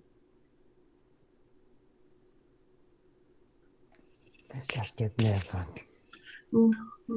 I think this is like a word thing. Save time. No, it's a word thing. I'm pretty sure it's a word thing. Okay. All right.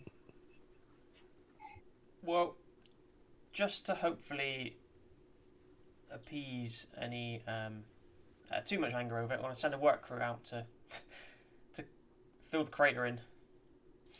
I'll help. So he sends details a couple of the crew jump in a skiff, and they wait for anybody who wants to hop in. I go with them. I'll help fill the hole. I will also. I might as well, because what's the point of staying behind? That's kind of boring, and I have no chance of doing anything.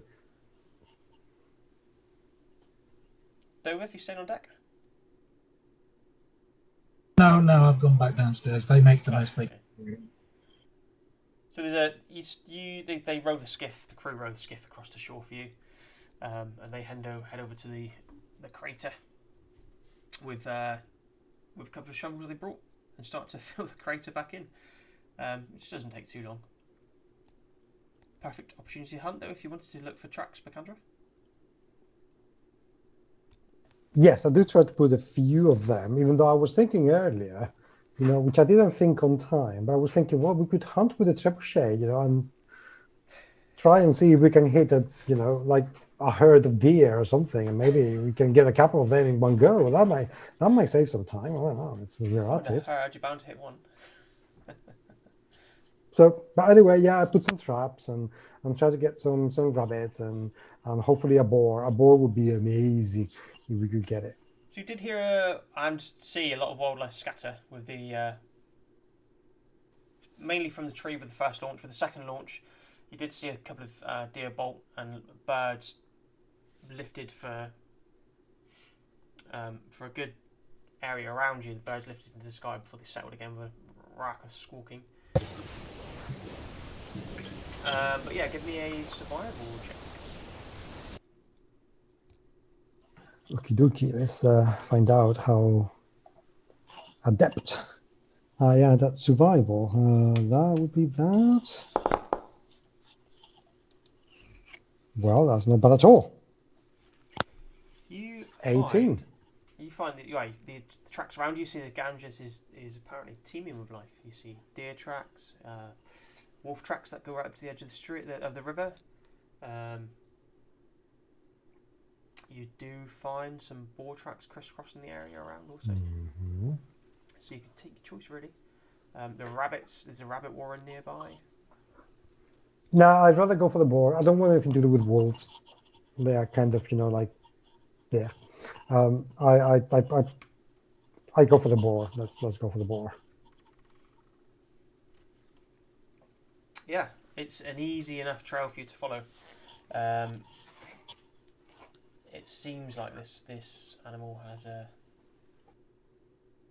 bit of a Death wish? not death wish. Bit of a connection to this area. It seems to be be its territory in essence. Okay. Is anybody heading with Bacandra? I'll take like a kind of overwatch position. Yep. Of the area, because I'm only paranoid if I'm wrong.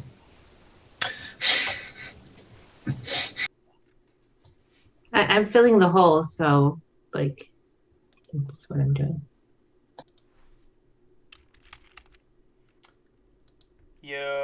It doesn't take you too long. With 3 of you there, it's a small crater. I'm just going to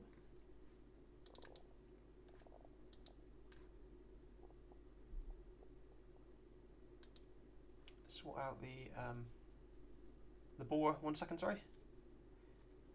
You still up on deck or not below deck, Dovith?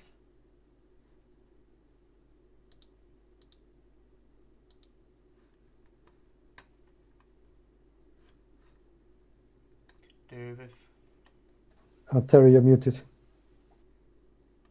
No, I was to say I've taken up position on the stern of the boat and I'm just kind of watching what's going on. Maybe doing a bit of sketching in my book and that kind of stuff. Yeah. Writing a diary entry, that kind of thing.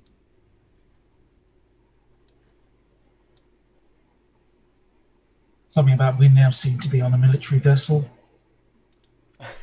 Yeah. Suddenly up armoured and up armed. Clearwater is now a man of war. Let me swap over to the map.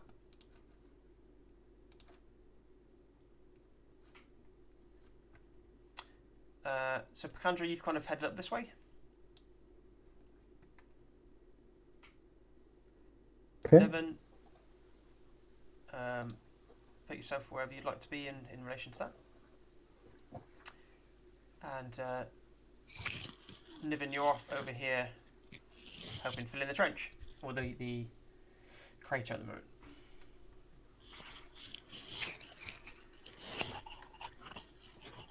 Give me a perception check. Perception check coming. Da. Let's see if I am perception, how perceptive I am. I am a 12 perceptive, so yeah, that's fine. Didn't even. Well, you could just use your passive perception, really. But yeah, you've followed the trail across into and underneath these trees, which aren't. The boughs are quite nice and high, so you can stroll underneath nicely, and you actually spot the boar.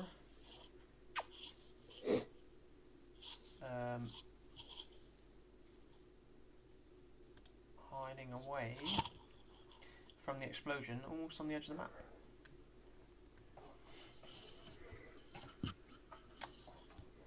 Seems to be hidden amongst some tree roots and almost into a dell under the tree there.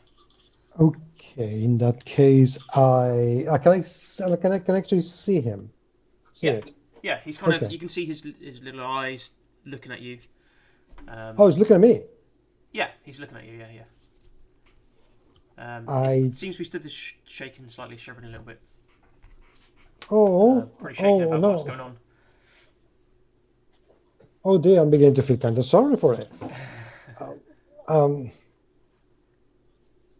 I just very slowly take an arrow, so not too scary. And I put it in my bow and I tense it. And I aim very, very carefully. So hopefully I can kill it with just one blow so he doesn't suffer. I'm assuming it's a he, I don't know what it is, but it's just the pronoun that's coming to my head. So I just want to try and be as humane, as manticorish as possible with it. Yeah. And I kind of, yeah, I'm going to give you an ambush round over it, basically. Nevin, you doing anything? Head on a swivel, and just generally quietly thankful to be back on dry land. Yep. Like not hearing scratching noises of some grand design beneath me. Just also just marveling at the amount of personal space that I suddenly have.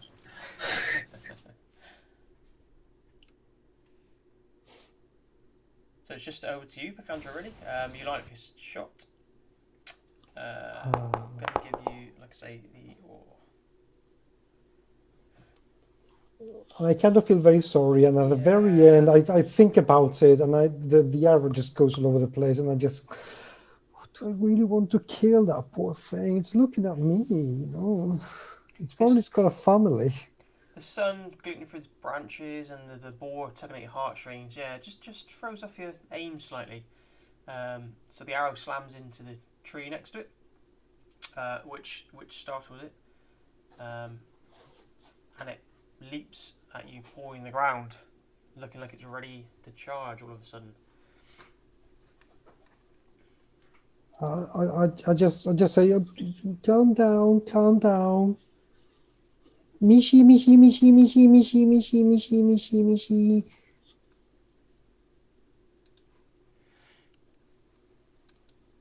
a charisma check. You're asking all the difficult questions today. Okay, ability check.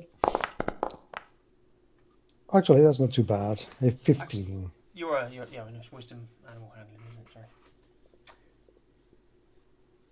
It's still stood there. It's still pawing the ground.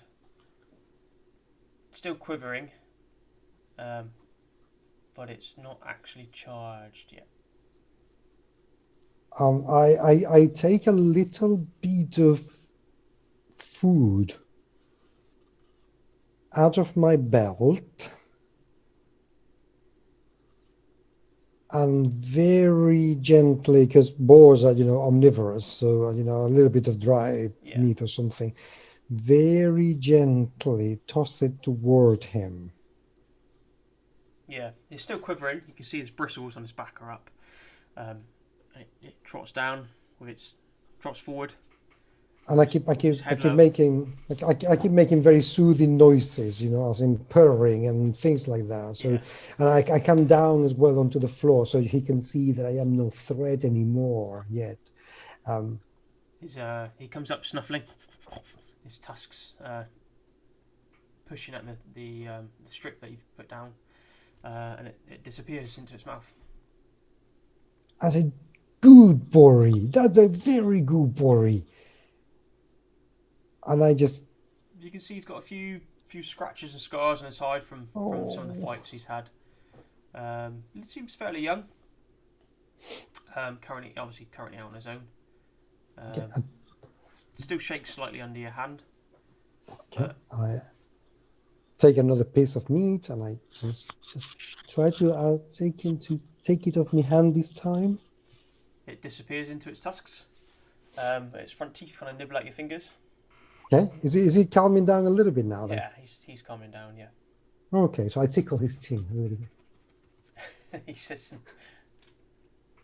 and flops on the floor, and it's got a hooves on one side go up. I've got a pet. So I just tickle him and I give him more food, and I try to befriend him a little bit. And let's see, as a ranger, I do not have handle animal or anything at all like that, which is really pathetic of me. But I can try, my animal handling and see what happens. Guess we know what you're doing at level 3. Domesticate boar on new feet. It would be a good campaign to do it in. Have you considered hunting nuts and berries? I kind of tickle him when I shouldn't. He soon tires, kind of gives you a nudge on the thigh, and sprints off into the undergrowth. Oh, goodbye, Bori. I'm gonna miss you. And I hunt the rabbit instead. Yeah. You set out a few snares. Take some time to find the warren, set out a few snares, and you're quite confident that you'll have one or two by the morning. Okay, I'm kind of sad. I'm gonna miss him. You didn't give him a name. Bori, is about Bori. That was his name, Bori. Bori the boar. Vivian, you've easily filled in the crate by now. Cool. The crew are like... So, sorry. Yeah, go on. Oh no, I was just like, so are we staying here the night, or are we moving on? It's kind of middle to late afternoon now. Captain Harmon's said on the boat that you're not making much headway on the river at the moment, so he's going to stay anchored here overnight. Okay. You're welcome to sleep on dry ground or stay on the boat. It's up to yourselves, really. Okay. Well, I'll just wait for Pikandra to come back and see where they're gonna stay, and then I'll stay the same place basically. Just when I go back, you can see me carrying 2 rabbits, and I tell you the whole story of the boar that I wanted to keep as a pet, and I messed up. So maybe next time if we find a dead boar, we can try. That's fine. I mean, you don't like eating boars, so you should try eating bugs. Bugs are delicious. No, I don't mind eating them. It's just this particular one. It looked at me. Normally, when I go hunting, they don't look at me, and then I don't mind because they don't see me coming, and I don't look at them. But there was a connection this time. I don't know. I just didn't feel like I could kill something that was looking at me. I was scared. If it was attacking me, then well, yeah, I don't care. But it was kind of scared, the poor little thing. So I just felt like I need to look after it. Don't you think most things are scared before they die? No, I didn't see it coming. Okay. it's only if they think about it. If they think about it, then yeah, they might be scared. But I don't think I don't think Bori was scared of me. I think Bori was scared more about the explosion. Oh, yeah, that's Than me. fair. I don't think he was scared of me. And I think actually, if I had upset him properly, he would have probably beaten me quite badly. It was a very strong thing. So I'm kind of glad that we were friends for like a minute. That makes sense. Well, you got dinner anyway. Yum. Oh yeah. No, I mean this is right.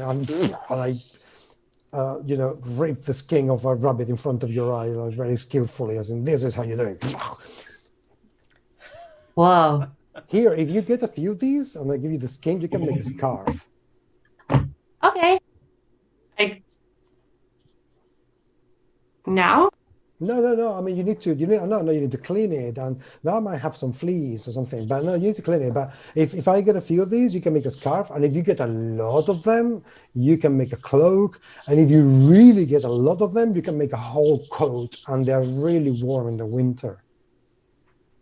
Okay. You sure? So, something to think about. I can have more of these if they don't see me coming. Okay, I'll just start like picking little pieces of flesh off the rabbit skin while we cook the rabbits, I guess, for dinner. Yeah, you set up a little. You can use the scorched earth of the crater as the fire pit, I guess. But yeah, you set up a nice little fireplace. The crew ask if you're going back to the boat or are you staying here for the night. Probably safer on the boat. This isn't a very defensible position. I am really angry at myself that I know that. No, yeah, sensible, definitely sensible. This is the I say, no, we'll just enjoy our meal here and then head back. You can join us if you want. They look back at the ship. Yeah, we can take a little break. Yeah, I'm sure. Captain Hart, we can always make up to him later. I'm just gonna preemptively just give them some gold because, like, I feel like they're gonna get in trouble for this, and I don't have the words to say I'm sorry, so I'm just gonna preemptively just give them money. They're like, okay, apology accepted. Quickly pocket them gold. I know how to do friendship. We should get in trouble with you more often, Vivian. Yeah, that's fun. That's what friends do with each other. Yeah, and then I plan to go back to the ship basically after we finish our meal. Yeah, so it's good. You spend a good 30 minutes getting the fire pit going, getting the rabbits skinned and cooked. You doing much for that time, Nevin? I'll slink back towards the shoreline, but we've still got people on the ground, so I guess I'm staying here. Yeah, you walk alongside the river, you can see it's nice and clear into the depths. It is fairly deep here, a good 15 feet. Rather fast flowing in the wrong direction for yourselves. Yeah. Other than that, you just keep a good eye out. You see and hear the kind of wildlife start to resettle in the area after the explosion. Life returns. Yeah. He probably stops for a moment when he kind of hears like life returning to the area, just for a minute, just to take it in. Yeah. And then it's back to the grind. Yeah, you hear the kind of staccato burst of a woodpecker off in the woods. See a couple of squirrels skitter back into view among the branches. A nice peaceful moment of reflection in the afternoon sun. Dover, if you're up to much, nobody's returned yet from shore. Yeah, no, I mean, as I've been conciliatory for most of the journey so far, and feeling that I've not kind of really integrated myself into the market. I'm going to literally kind of stay on the boat. I'm going to kind of treat myself to dried mushroom rations that I've taken with me from my homeland, just to kind of give me that kind of connection. And I'm going to sit and kind of play with my loot and reminisce of kind of those days, and kind of go around the boat and kind of see if I can help with kind of lighting torches or lanterns, whatever it is that they have, and kind of just kind of keep staying on boat. So I will kind of get a chair from somewhere and kind of set myself up, and kind of keep thinking back to the moving hall. the illusory thought that this is my kingdom for the time being while everybody else is on shore. Yeah, absolutely. The two dwarves from Burrock Torn keep themselves well away from you.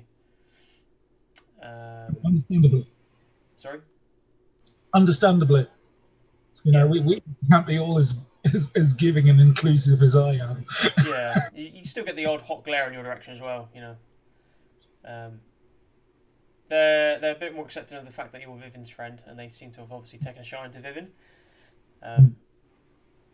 But there's still a lot of ingrained distrust. I understand the animosity that they hold for me, and I really don't hold it against them. I mean, I'm not the biggest fan of my people as it is, to be honest, for reasons known only to myself. But no, I don't hold it against them. I don't. Although I don't make any contact to kind of change their views or anything like that, I certainly don't hold their views against them. Yeah, absolutely. The crew definitely appreciate the haunting tunes of your loot, though. Yep, use a medieval version as the Sisters of Mercy songs, Yeah. Hey now, hey now. Yeah. This. No, I shouldn't sing really, should I? Yeah. You get banned if you. Yeah. Blimey, that's going back some. Yeah. It's been going back. It's my playlist.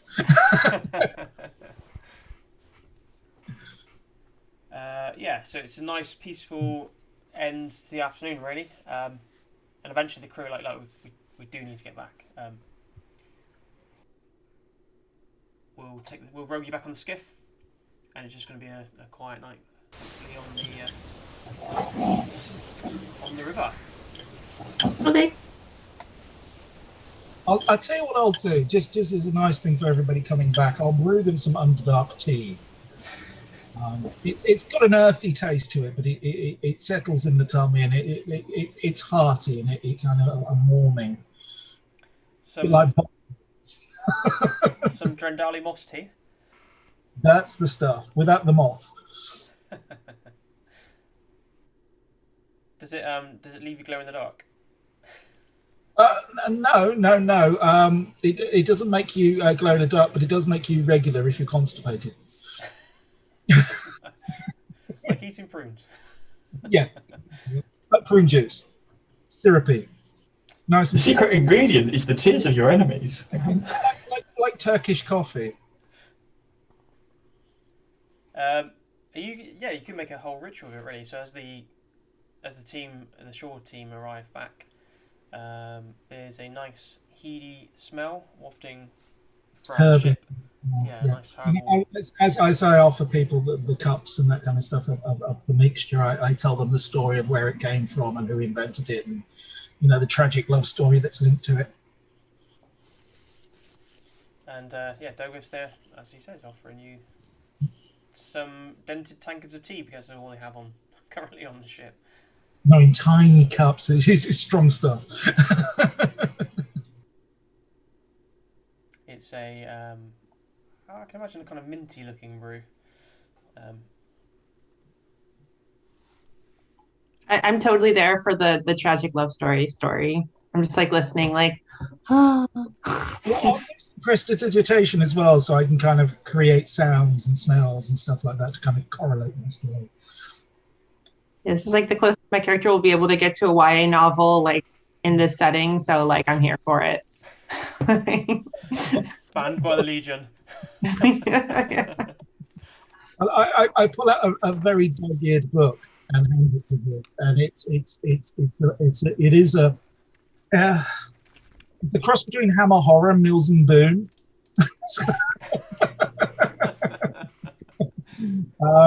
And what what you kind of realize from this is, although David gives off this very kind of I'm the king of goth, at heart he's a bit of a romantic. he's more new romantic than he is goth, to be honest with you. Ooh. Okay. I say, well, thank you. He's a bit of an adamant. Than Andrew Eldritch. Interesting. So you land back on the ship, and he, Aktan and Irax are kind of like, Vivian, we need to discuss the trebuchet. Oh, what about the trebuchet?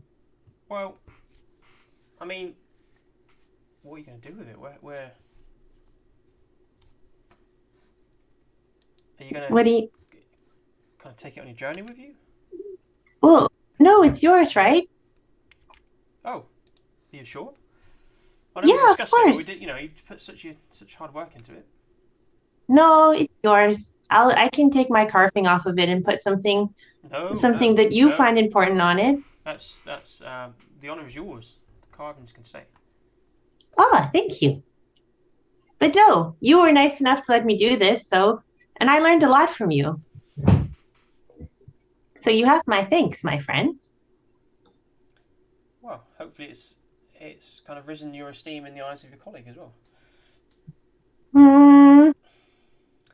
I'm not sure. They frown over at you, Nevin.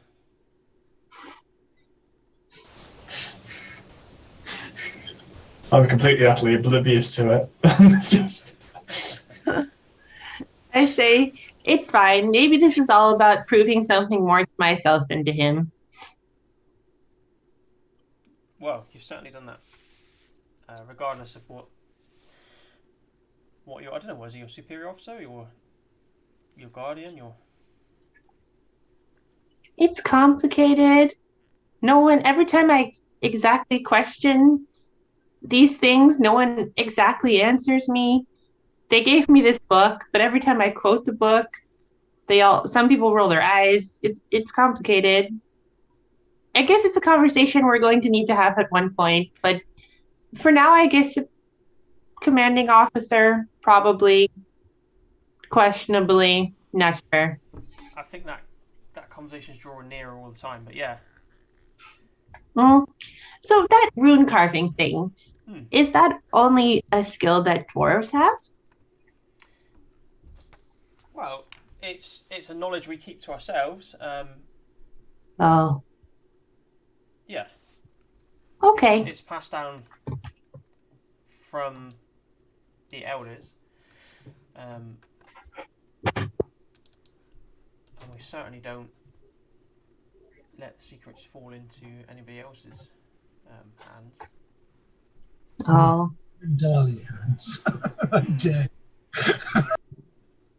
Well, it's very powerful, I understand. I thought it was kind of cool, but I don't think that's the way for my art to go. I mean, there are many magics in the world if you wanted to explore other options. Obviously, we're great proponents of the runic magic, but the dwarves of Brookswan certainly aren't willing to let our secrets out into the world. I don't know what Goran would say about that. Goran's their god. Oh, maybe can you tell me more about your god and like what they're about? I like side stare over at Sakura. Yeah, certainly. Pull up a pew. We can tell you all about the history of Goran, his betrayal by Nauthalos, and they glare at at Dovith if they say that. All right. I just as they tell me all these stories, like I start making notes.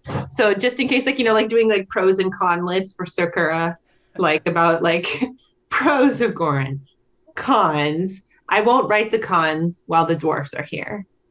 Yeah. Maybe hates dark elves is not a good thing. But yeah.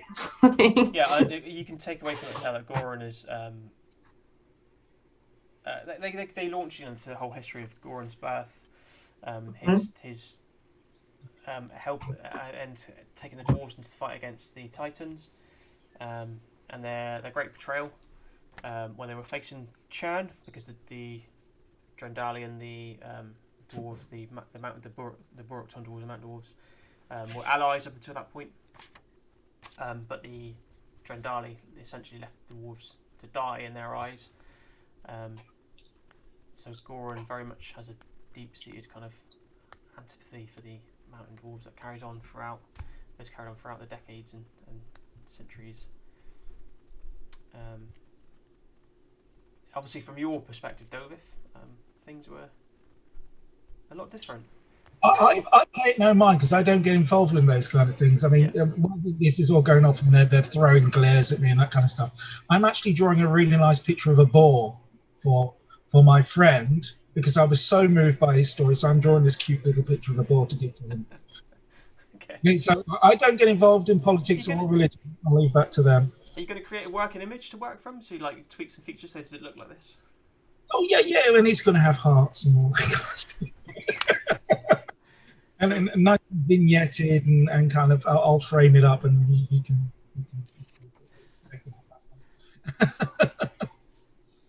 So yeah, you spend a nice kind of night, evening, late afternoon into evening, learning the dwarven side of the history of the great tragedy between the Drendali and the Burok dwarves. Bakandra, you're helping Dovith, I assume, with his illusionary image and the sketch that comes from it. Yeah, and I'm kind of crying a little bit because I miss Bori, and I'm wondering if it's okay now. And I'm hoping, I didn't get to put a little color on him with a little, kind of its name, so no other hunter will kill it. So I will never know where he is anymore. Maybe one day our paths will cross again, but I'm very deeply touched, deeply moved by Dovith's initiative. Yeah. So that is going to be a very precious heirloom that I'm going to give to my descendants and sing and tell stories of the kind elf that drew that for me.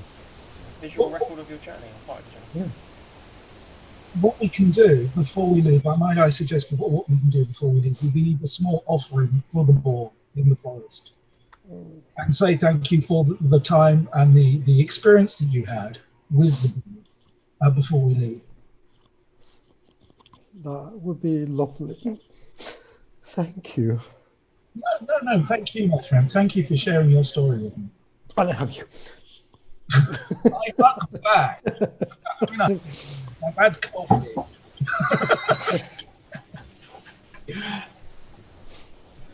Afternoon drifts into evening drifts into kind of settling down time. I don't know if anybody's up to anything in particular. I'm going to sing a very sad song about, the whereabouts of the boar. I'll accompany him. You can do the harmonics. I'll accompany him. I can sing, midnight, not a boar in the forest. I can hear no more boring. And I'll do the baritone parts.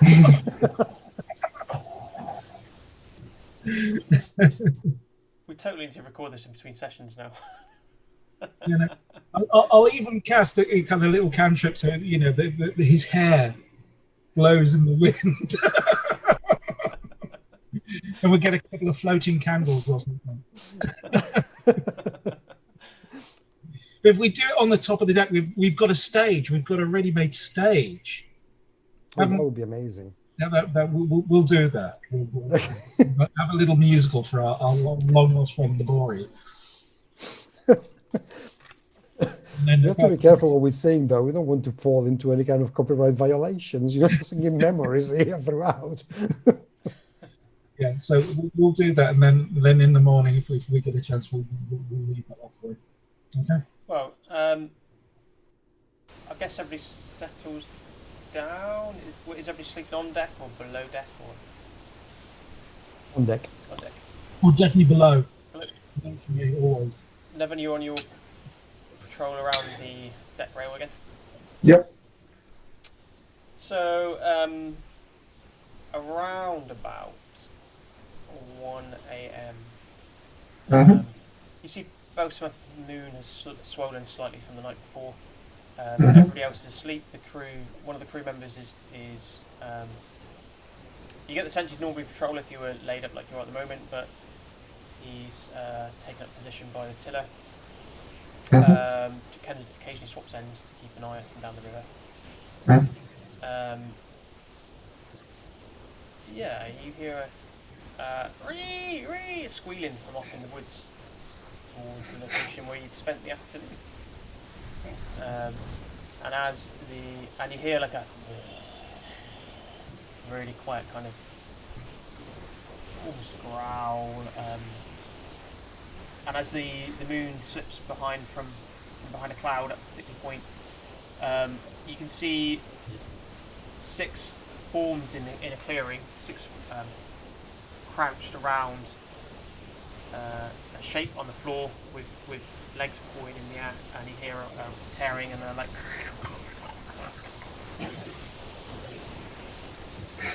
Out of character, but Mark, you're a horrible person. Look at the puppy, name the puppy, look at it, and it runs away, and it comes back. Hey, we've been having fun, but there is some horror involved. Okay, I have the vision. Do I get to see anything in any level of detail? Well, you're asleep at the moment, but the yeah, it's only you that spots it as well, Nevin. So. Okay, when you say figures, as in other predators, or are they They moving? look humanoid. They're down on the knees, crouched around this this creature on the ground. Okay, I very slowly. Yep. You're aware that the crew do use a spyglass to keep out as well. Keep a lookout. Mm-hmm. Yeah. I'll very slowly kind of crouch down a bit if there's where the top of the ship is, and try and use the moonlight to glint off my sword to the guard to get his attention. Yeah, you flash him. He spins. And then I'll point. He snaps out the spyglass. He comes to crouch beside you and snaps the spyglass through one of the kind of open sections in the railing between the balustrades, I guess. He kind of like shivers and pales slightly and hands you the spyglass. Okay, I take it and I look. Yeah, you can see 6 humanoid figures. Look to be 3 humans and 3 elves. But they're clearly once living. They've got rents and tears and flesh hanging off them, which looks rotten and diseased in places. And they've got poor old Bori on the floor, ripping its rib cage open and tearing its innards out and feasting on it. Okay, I will, without turning to the crewman with the spyglass still up, I will just ask, how many people does it take to lift the anchor? He says, well, we could do it between us, but it will send us back downriver rather than upriver. And that's the kind of thing I need to run by the captain. Okay, well, very quietly, go and wake up the captain and everybody else, and get them very quietly back up on deck, and we need to move. Yeah, that sounds like a good idea. And he tiptoes off below deck. Cool. Close the spyglass, because it's a reflective surface and the moon is out, and that's a manageable risk. I put the shields so it's to hand but off to the side. I take up my bow instead, I lock an arrow. I don't lock it because I don't know how long I'm going to be stand here, and I slowly make my way across that side of the ship back towards where the anchor mechanism is. Yeah. You waking anybody else up, or you? Well, they're all below deck if I've understood it correctly. So your friends are above deck. Everybody's sorry. Dovith is below deck. Vivian and Pacandra are Pacandra's curled up on the rope that they use for their fed during the day and to sun themselves. And Vivian, I imagine, is cradled around or near the trebuchet. Okay, I'll crouch and I'll try and make Vivian up. Finger on the lips, just.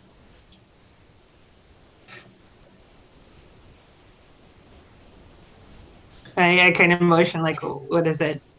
There's 6 figures on the shoreline, hostile. Quietly. Wake everyone up. We need to wake anchor and move. Okay. I stand over Pacandra. I seriously consider how I can wake her up. I probably get that quietly. halfway to the anchor, realise what I've said and who else is on deck, turn around and Oh no. I have like a crisis of friendship right now. I'm just like, orders? Friendship? Orders? Don't you push that button auxiliary, don't you? No! Crisis of faith! Big snake. Negative Ghost Rider, pattern is full. It's like there's like too many things not computing in my head right now. Okay. In your confusion, do you just knock the rope and it wakes her up regardless? No. I freeze for a minute. Pacandra, like, listen. This is what Nifit's like mumbling to herself. Like, Pacandra is a hunter. They are a competent fighter. It's gonna be fine. Okay. I lean down and I just stroke Pacandra's head, quietly waking them up. And I say, like, Pacandra, hello, it's Viv. Can I wake you up quickly? It's the middle of the night.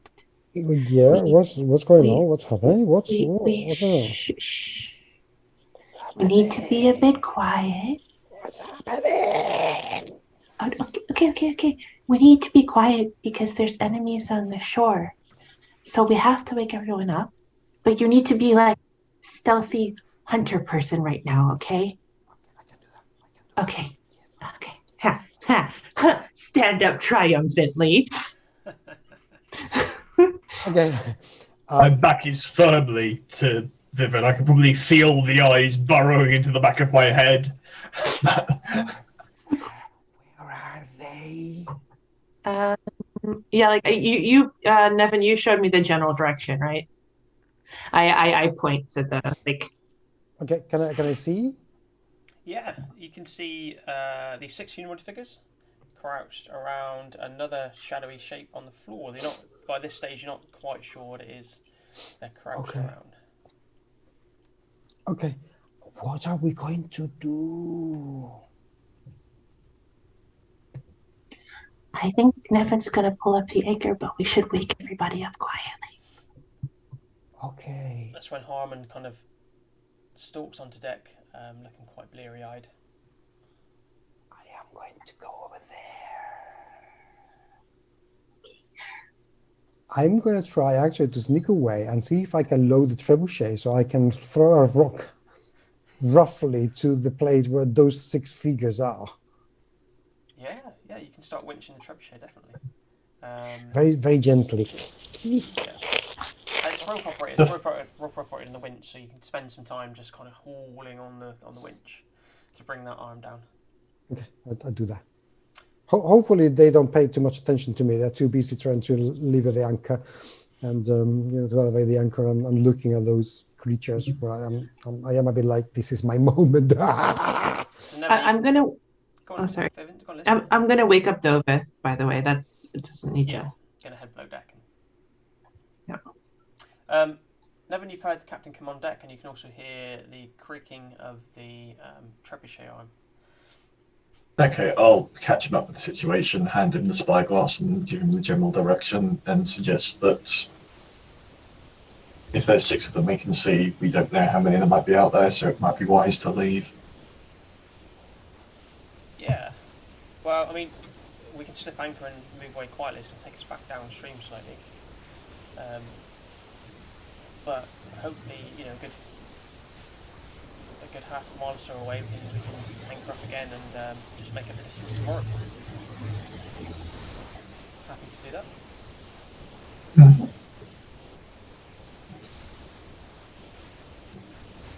Then shall we go about it? Yes, certainly. Just thinking, Andrea, that's going to happen before you've got the trebuchet arm, because you're working alone. So before you've got the trebuchet arm down, and the rock loaded, you see the tree line start to slip by. Or you can hear the anchor being lifted first. Oh, okay. I still want to throw it. I don't care. I was just looking for the opportunity to do this, so I'm just going to keep doing it just because, and see if I'm lucky enough to, hit something. Give me. So you get it done. The anchor gets lifted. You see the tree line start to slip by more quickly as you gain momentum. But give me, as a kind of finale to the show tonight, because we're at about that time, give me a DC 12 wisdom check, taking into account your night sight. But I'm going to ask you to roll with disadvantage. Oh, okay.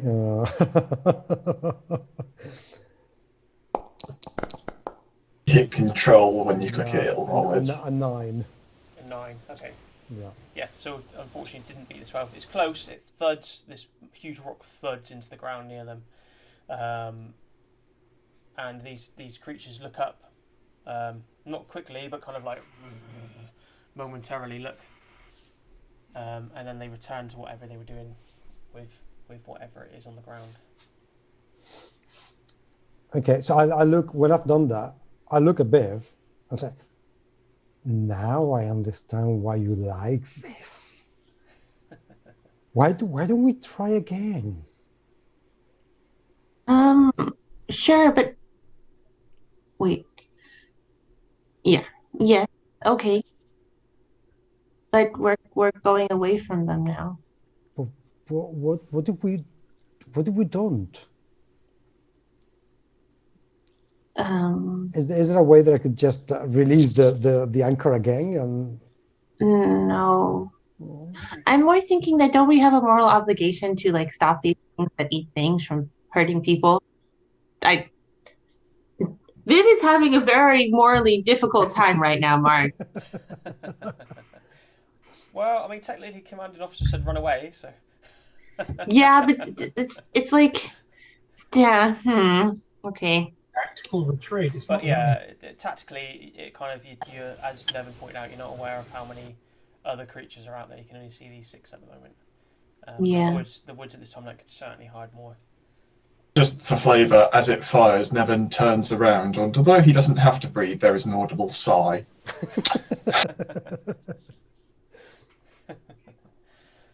And sorry, I just look at you and thought, I thought you were a warrior.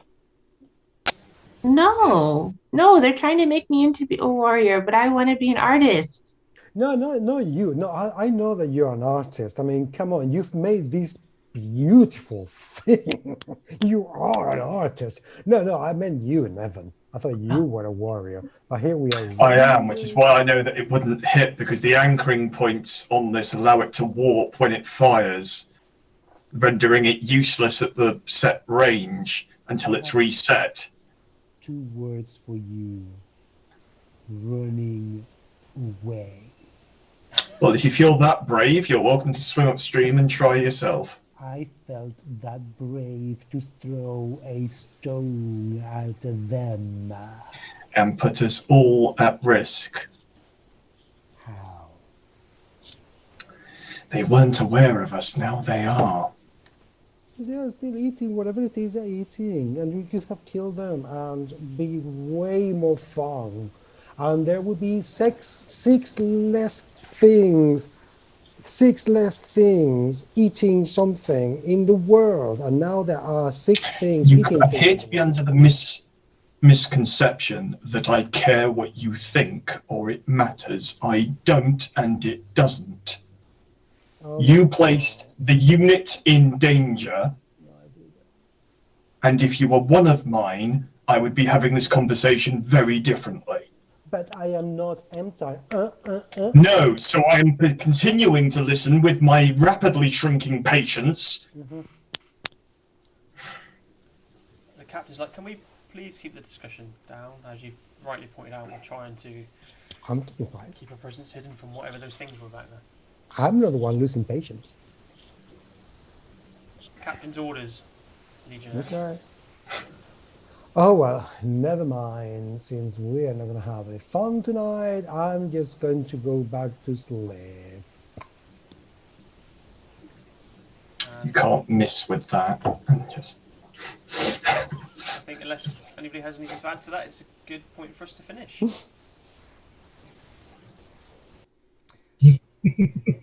Thanks for watching our 3rd instalment of the Dead Man's Rust campaign. We're actually making our way into the Ganges now, which is quite exciting.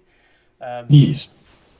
Really kind of excited to be unveiling the kind of nuances of Scarred Lands and the differences to a kind of normal campaign world, really, and then everything that all this rich history and setting lore that there is to the place through this campaign.